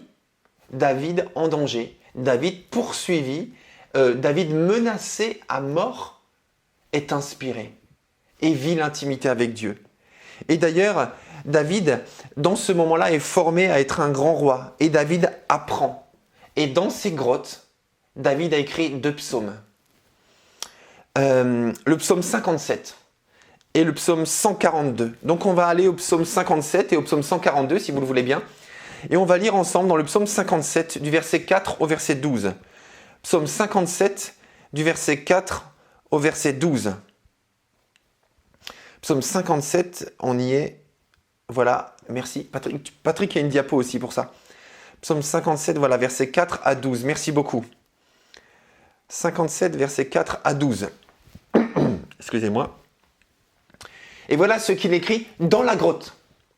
Qu'il m'envoie du ciel son salut. En parlant de Dieu, bien sûr. Qu'il reprenne ceux qui m'assaillent. Que Dieu manifeste en moi, envers moi, sa fidélité et son amour. Je suis entouré de lions, couchés au milieu d'ennemis qui crachent du feu. Leurs dents acérées sont des lances et des flèches, et ils ont pour langue une épée. Ô Dieu, manifeste ta grandeur au-dessus des cieux. Que ta gloire s'élève au-dessus de la terre. Ils ont préparé un filet et ils l'ont tendu sur ma route. Ils m'ont humilié devant moi. Ils avaient creusé une fosse. Dans la fosse, eux-mêmes sont tombés.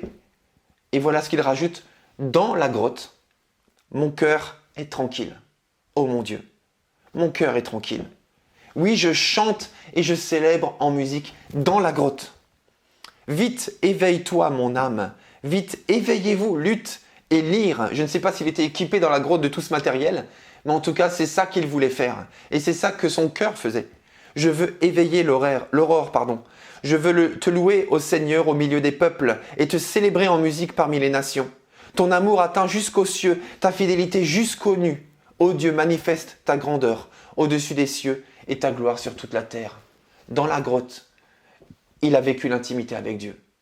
Dans le creuset, dans le confinement, dans l'épreuve, dans les menaces de mort, dans l'angoisse, il a vécu malgré tout l'inspiration et la rencontre avec Dieu. Parce que cela n'empêche pas à Dieu de se révéler et à nous d'être désireux de laisser Dieu se révéler. Et on va aller dans le psaume 142, juste 2 versets, versets 6 à 8. Psaume 142, versets 6 à 8. Voilà, 142, versets 6 à 8. Ô Éternel, je fais appel à toi et je m'écrie, tu es mon seul abri, tu es mon bien au pays des vivants. Sois attentif à mes supplications, car j'ai touché au fond de la misère. Délivre-moi de mes persécuteurs, ils sont trop forts et bien plus puissants que moi. Libère-moi, car je suis en prison, pour que je puisse te rendre mon hommage. Autour de moi, les justes feront cercle quand tu m'auras comblé de tes bienfaits. Et là, on voit clairement que David se projette par la foi, parce qu'il sait que Dieu va le délivrer. Et ça, c'est dans la grotte, justement, dans le fond de la grotte, qu'il a reçu cette inspiration et qu'il a vécu cette intimité avec Dieu. Et je termine encore avec une dernière vallée. Et là, on ne va pas lire le chapitre, c'est Ézéchiel, dans la vallée. Ézéchiel, chapitre 37. Voilà. Ézéchiel, chapitre 37, où il est parlé de la vallée des ossements desséchés. En fait, dans l'image que vous voyez là, que je trouve très représentative d'une sombre vallée dans laquelle la lumière ne passe plus, eh bien c'est dans une vallée telle que celle-ci que Dieu conduit le prophète Ézéchiel et lui montre un lit d'ossements, voilà, un tapis d'ossements qui jonche le sol. Et on apprend que c'est une armée nombreuse qui est morte au creux de la vallée et qui est là depuis longtemps, au point que les eaux même sont secs, desséchées par le vent qui souffle dans le couloir de cette vallée. Et quand Dieu l'emmène dans cette vallée, vous vous rappelez, un lieu particulier. On a parlé du tabernacle, la tente de la rencontre. On a parlé du mont Horeb, où Dieu est seul avec Dieu, où Dieu est seul avec Moïse, pardon. On a parlé de la grotte, où Dieu est confiné et il se retrouve dans l'intimité avec Dieu. Et là maintenant, on parle d'une vallée. Un lieu normalement où c'est difficile, et c'est le cas de ce que le prophète Ézéchiel découvre. Et bien aussi dans cette vallée, Dieu se révèle à lui. Et c'est là qu'il lui dit ce qu'il doit faire et ce qu'il doit dire. Et il lui donne des paroles de vie en disant prophétise et annonce ce qui va arriver. Prophétise, rend la vie à ces eaux en prophétisant et en disant la vie sur ces eaux. Et c'est ce que Ézéchiel a fait. Et il a annoncé la vie sur ces squelettes parce que Dieu lui a dit de le faire. Et ensuite, il se prépare à l'unité pour les tribus qui ont été divisées. Et c'est ça que Dieu lui a montré dans cette intimité qu'il a vécue dans la vallée. Et enfin, je termine pour ce matin avec le Nouveau Testament. Alors, je vais être beaucoup moins long, évidemment, parce que le temps passe. Mais je vais juste vous partager 2 ou 3 courtes choses concernant le Nouveau Testament. Parce que nous sommes dans le Nouveau Testament. Et notre modèle dans le Nouveau Testament, c'est Jésus. C'est Jésus, il n'y a pas d'histoire. Notre modèle, notre sauveur, notre maître, nous sommes disciples de Jésus-Christ. Donc notre modèle, c'est Jésus. Et Jésus dit dans Jean chapitre 10, verset 30, « Moi et le Père, nous sommes un. » Moi et le Père, nous sommes un. Et on apprend même qu'au début, dans son enfance, à l'âge de 12 ans, Jésus était dans le temple avec sa famille. Ils venaient à Jérusalem pour la Pâque, pour célébrer la Pâque. Et c'était une tradition, bien sûr. Et puis, ils sont arrivés à Jérusalem. Et puis après, ils sont tous repartis. Donc, ses parents, ses amis, ses frères et sœurs, etc. Ils sont tous repartis.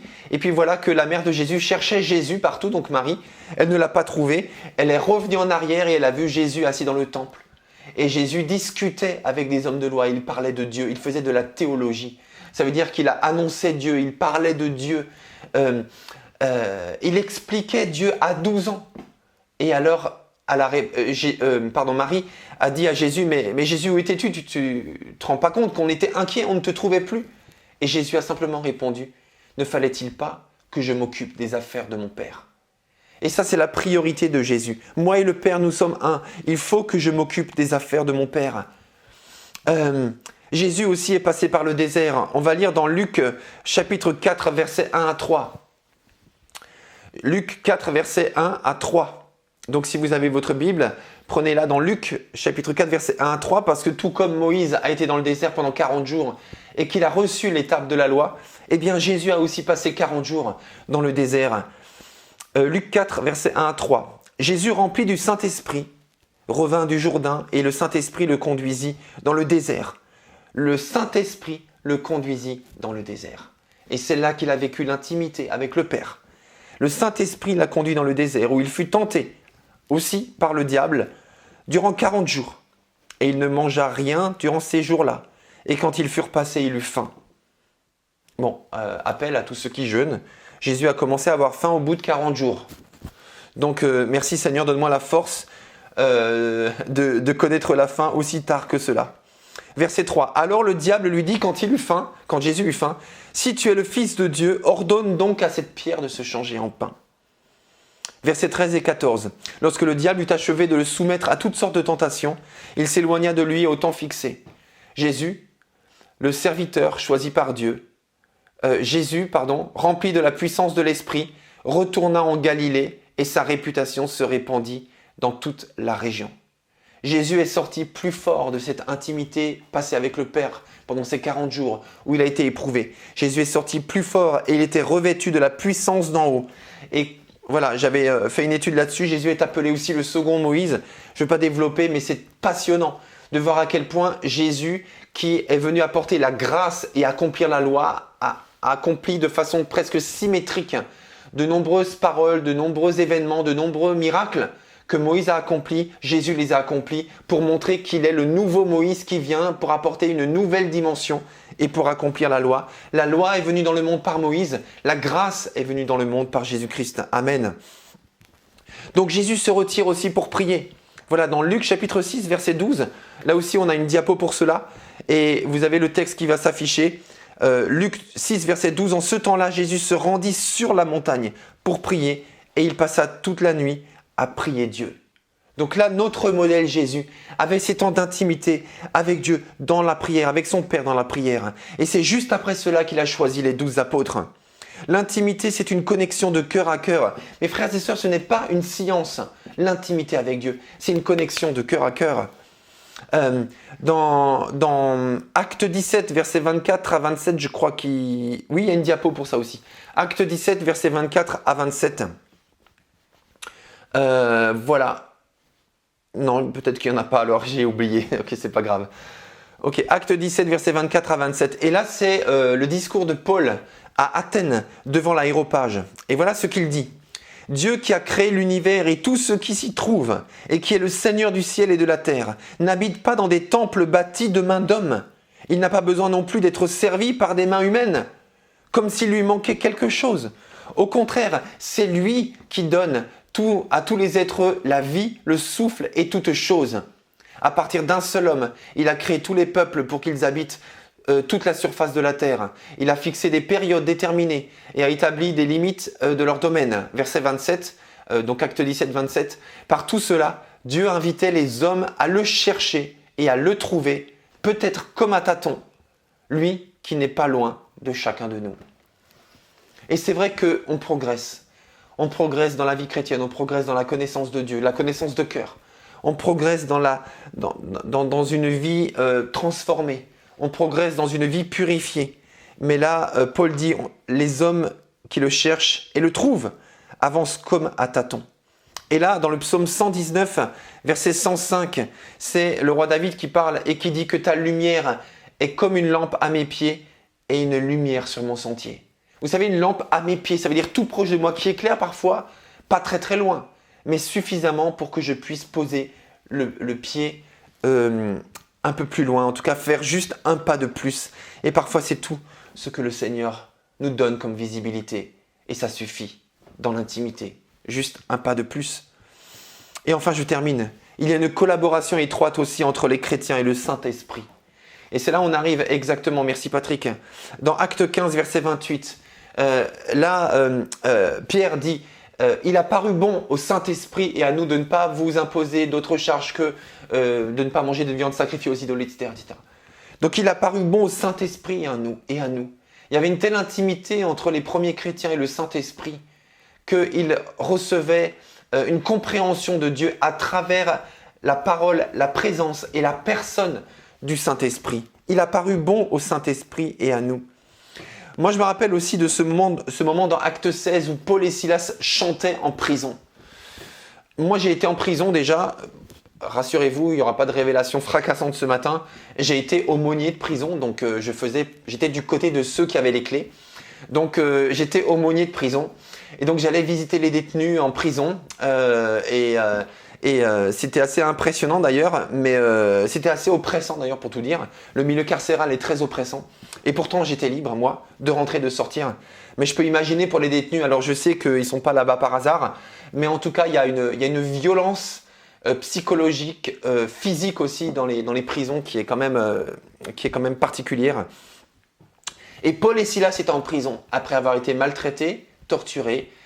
Ils étaient dans une cellule injustement, juste à cause de leur foi. Et dans Acte 16, il nous est dit qu'ils chantaient les louanges de Dieu. Moi, quand je vois parfois le mal que nous avons à nous réjouir, à célébrer Dieu, à adorer Dieu, à parler des belles choses de Dieu, de la grandeur de Dieu, quand on a des problèmes, quand on a mal, et je ne dis pas que c'est un tort de ne pas avoir de facilité à le faire dans ces moments-là, mais moi je vois qu'eux, ils chantaient les louanges de Dieu dans la cellule, et les autres détenus les écoutaient. Là, je me dis, ils devaient forcément être remplis du Saint-Esprit, ils devaient forcément être guidés par l'Esprit, ils devaient avoir vécu quelque chose dans l'intimité de Dieu qui fait qu'à ce moment-là, ils ont trouvé la ressource, l'envie et la joie de célébrer Dieu dans leurs cellules. En tout cas, ils ont vécu quelque chose de Dieu et le Saint-Esprit les animait sans aucun doute dans leurs cellules. C'est par l'Esprit que l'on peut vivre Dieu. Parce que notre instinct, c'est de vivre d'abord par nous-mêmes et ensuite, au bout de seulement au bout d'un certain temps, nous laissons l'Esprit s'exprimer. Et là, on peut ajouter Galates 5, 19, et je termine avec ce passage. Après, je vais prier. Galates 5, 19, marchez par l'Esprit et vous n'accomplirez pas les désirs de votre nature propre. Marchez par l'Esprit et vous n'accomplirez pas les désirs de votre nature propre. C'est le seul moyen de ne pas vivre par nos seuls instincts, c'est de marcher par l'Esprit. Prions. Père éternel, je te remercie parce que ce matin, tu nous plonges encore dans cette intimité. Tu nous emmènes sur le mont Horeb, tu nous emmènes sur la montagne, tu nous emmènes dans la grotte, tu nous emmènes dans la vallée. Tu nous permets de vivre ce confinement. Oui, bien sûr, il y a des inconvénients, bien sûr, il y a des difficultés. Je pense à ceux qui sont seuls ou qui sont angoissés, ou à ceux qui sont peut-être séparés de leurs enfants, ou de leurs conjoints, ou de leurs parents malades, ou de leurs proches qui sont en difficulté et qu'ils ne peuvent pas rejoindre. Je pense aussi à ceux qui sont eux-mêmes malades chez eux. Je pense à ceux aussi qui sont saturés de travail, justement en télétravail. Je pense aussi à ceux qui ont perdu un proche et qui n'ont pas pu leur donner des obsèques comme ils l'auraient souhaité.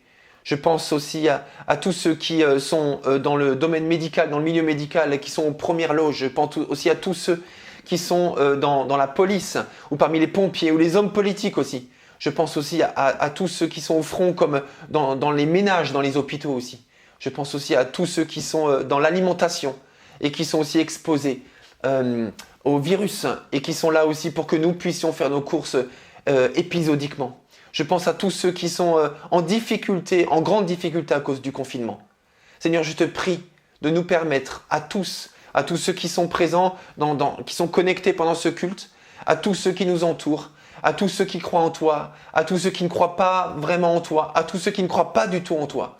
Je te prie que tu te révèles, Seigneur Jésus, dans ce temps de confinement. Que tu te montres comme jamais tu ne t'es montré. Comme disent les Anglais, que tu show up, ça veut dire que tu te révèles, que tu surgisses dans ce temps de confinement et que nous puissions te découvrir comme jamais auparavant. Merci pour le témoignage du pasteur Samuel qui nous a parlé de ce qu'il a vécu lui dans ce temps de maladie. Je veux te découvrir comme jamais auparavant. Seigneur Jésus, et cette prière s'adresse aussi à tous ceux qui m'écoutent ou qui m'écouteront, et même à tous ceux qui ne m'écoutent pas, mais qui sont forcément concernés par ce confinement. Révèle-toi, révèle-toi, révèle-toi. Nous voulons vivre cette intimité avec toi et te découvrir tel que tu es, sans chercher à nous accaparer de ce que tu donnes, mais d'abord découvrir qui tu es dans ton intimité. À toi toute gloire, au nom puissant de Jésus. Amen. Amen. Amen. Merci Philippe, merci à toutes et à tous pour vos prières. Et vraiment, je dis merci au Seigneur aussi, parce que je sais qu'il nous parle et vraiment, il y a de la nourriture dans tout ce qu'on a entendu. Et le dernier chant qu'on va prendre dit « Je t'aime, ô Éternel ». C'est un chant de l'Ancien qui évoque un passage dans l'Ancien Testament, dans le psaume 18. Et on dit « Je t'aime, ô Éternel » dans ce chant, ma force, ma forteresse. Je t'aime, mon libérateur, mon rocher, mon Dieu. Mais parce que David, puisque ce sont des paroles de David dit ça parce qu'il connaît Dieu, parce que lui, il a aussi une intimité avec Dieu. Il peut dire qu'il est sa force, sa forteresse, son libérateur. Tu peux le dire ce matin, qu'il est ta force, ton rocher, ta forteresse, ton libérateur et bien d'autres choses encore. Parce que tu connais ton Dieu et ton Dieu veut se laisser connaître. Je t'aime, ô Éternel.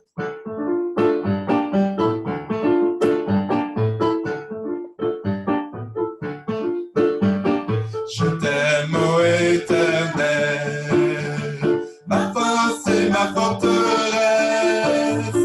Je t'aime, ô Éternel, mon libérateur, mon Dieu, mon rocher, tu es mon bouclier. Dieu loué soit l'Éternel, et je suis délivré. Loué soit l'Éternel de tous mes ennemis.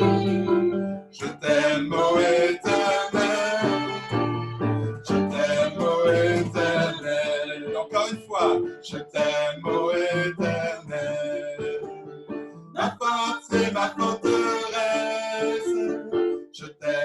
éternel.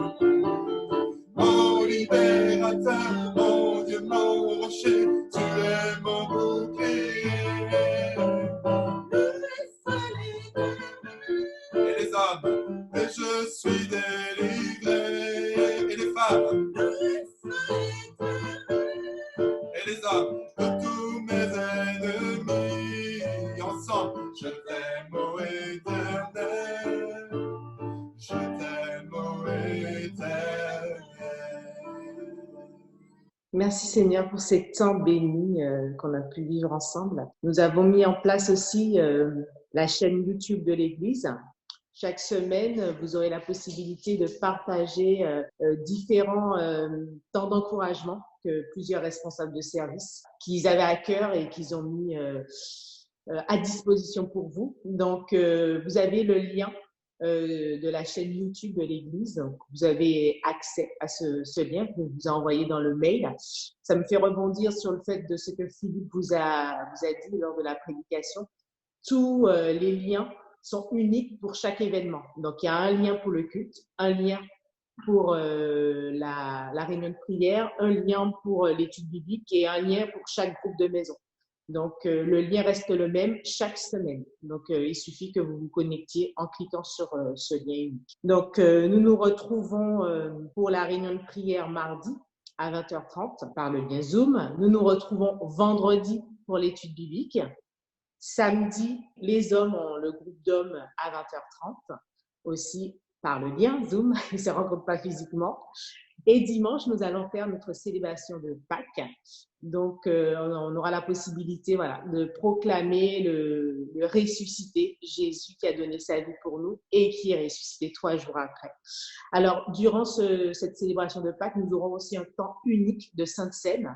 Donc, chacun est invité à se munir alors soit du pain azime ou un pain ordinaire et du jus de raisin ou du vin. Et nous pourrons partager ensemble le temps de cette scène. Donc, n'oubliez pas de vous munir de ces éléments pour qu'on puisse vivre ensemble ces temps bénis. Donc, je voudrais aussi vous rappeler qu'il y a la possibilité de toujours donner sa dîme. C'est aussi la possibilité de louer Dieu et de servir Dieu en donnant ses offrandes et ses dîmes par le biais du virement. Donc, vous avez aussi reçu le RIB par SMS. Donc, vous pouvez continuer à donner vos dîmes et offrandes et faire vos enveloppes à la fin du confinement. Cette semaine, vous avez aussi reçu un lien vous invitant à un plan collectif sur Pâques, c'est Jésus et vous. Donc, n'hésitez pas à cliquer dessus si vous ne l'avez pas encore fait. C'est la possibilité pour vous de vivre ce temps de Pâques d'une autre façon, de façon collective. Donc, je vous souhaite un bon après-midi. Profitez du soleil. C'est vrai que Dieu nous bénit durant ce temps de confinement en rayonnant sa face par le biais du soleil, de la nature. Donc, comme on nous l'a dit, il nous a été dit, ouvrez les yeux et regardez. Il y a plein de belles choses, il y a plein de bénédictions qui sont en action. Donc, ouvrez vos yeux. Dieu est là, Dieu vous aime. Soyez bénis. Bonne semaine, bon après-midi. Merci beaucoup, Sarah. Mais écoutez, moi, je rejoins ce que Sarah a dit. Tout simplement, vous souhaitez une excellente semaine, une excellente journée. Merci pour les annonces. Donc, n'oubliez pas, la chaîne YouTube, elle est là pour vous. Abonnez-vous, s'il vous plaît, comme ça, et activez les notifications. Comme ça, dès qu'il y a quelque chose de nouveau, vous l'aurez. Donc, voilà, je propose simplement qu'on prie pour terminer. Père éternel, nous te remercions pour ce moment précieux passé ensemble. Seigneur, merci pour ces solutions techniques que tu nous permets d'avoir. Seigneur, je te prie pour chacun des participants. Seigneur, nous avons été nombreux ce matin encore à te célébrer, à t'adorer ensemble et à écouter ta parole. Je te prie maintenant pour que nous puissions vivre l'intimité avec toi, que nous décidions de nous poster à des moments précis pour pouvoir creuser ta parole, creuser dans la prière. La semaine prochaine, nous aurons notre culte de Pâques et des tas de rencontres pendant cette semaine. On ne veut manquer aucune d'entre elles parce qu'elles sont des moyens que tu utilises pour nous faire avancer et pour creuser notre relation avec toi. Alors, je te remets chacun des participants, qu'ils soient en direct ou alors qu'ils soient à l'écoute en différé sur Internet, que toute chose concourt au bien de ceux qui t'aiment et qui sont appelés selon ton dessein et que ton royaume avance sur la terre comme au ciel. Au nom de Jésus. Et tout le monde dit Amen. Je crois à la vie éternelle. Je crois que d'une vierge il est né. Je crois à la communion des saints et en ta sainte Église. Oui, je crois à la résurrection quand Jésus reviendra. Car oui, je crois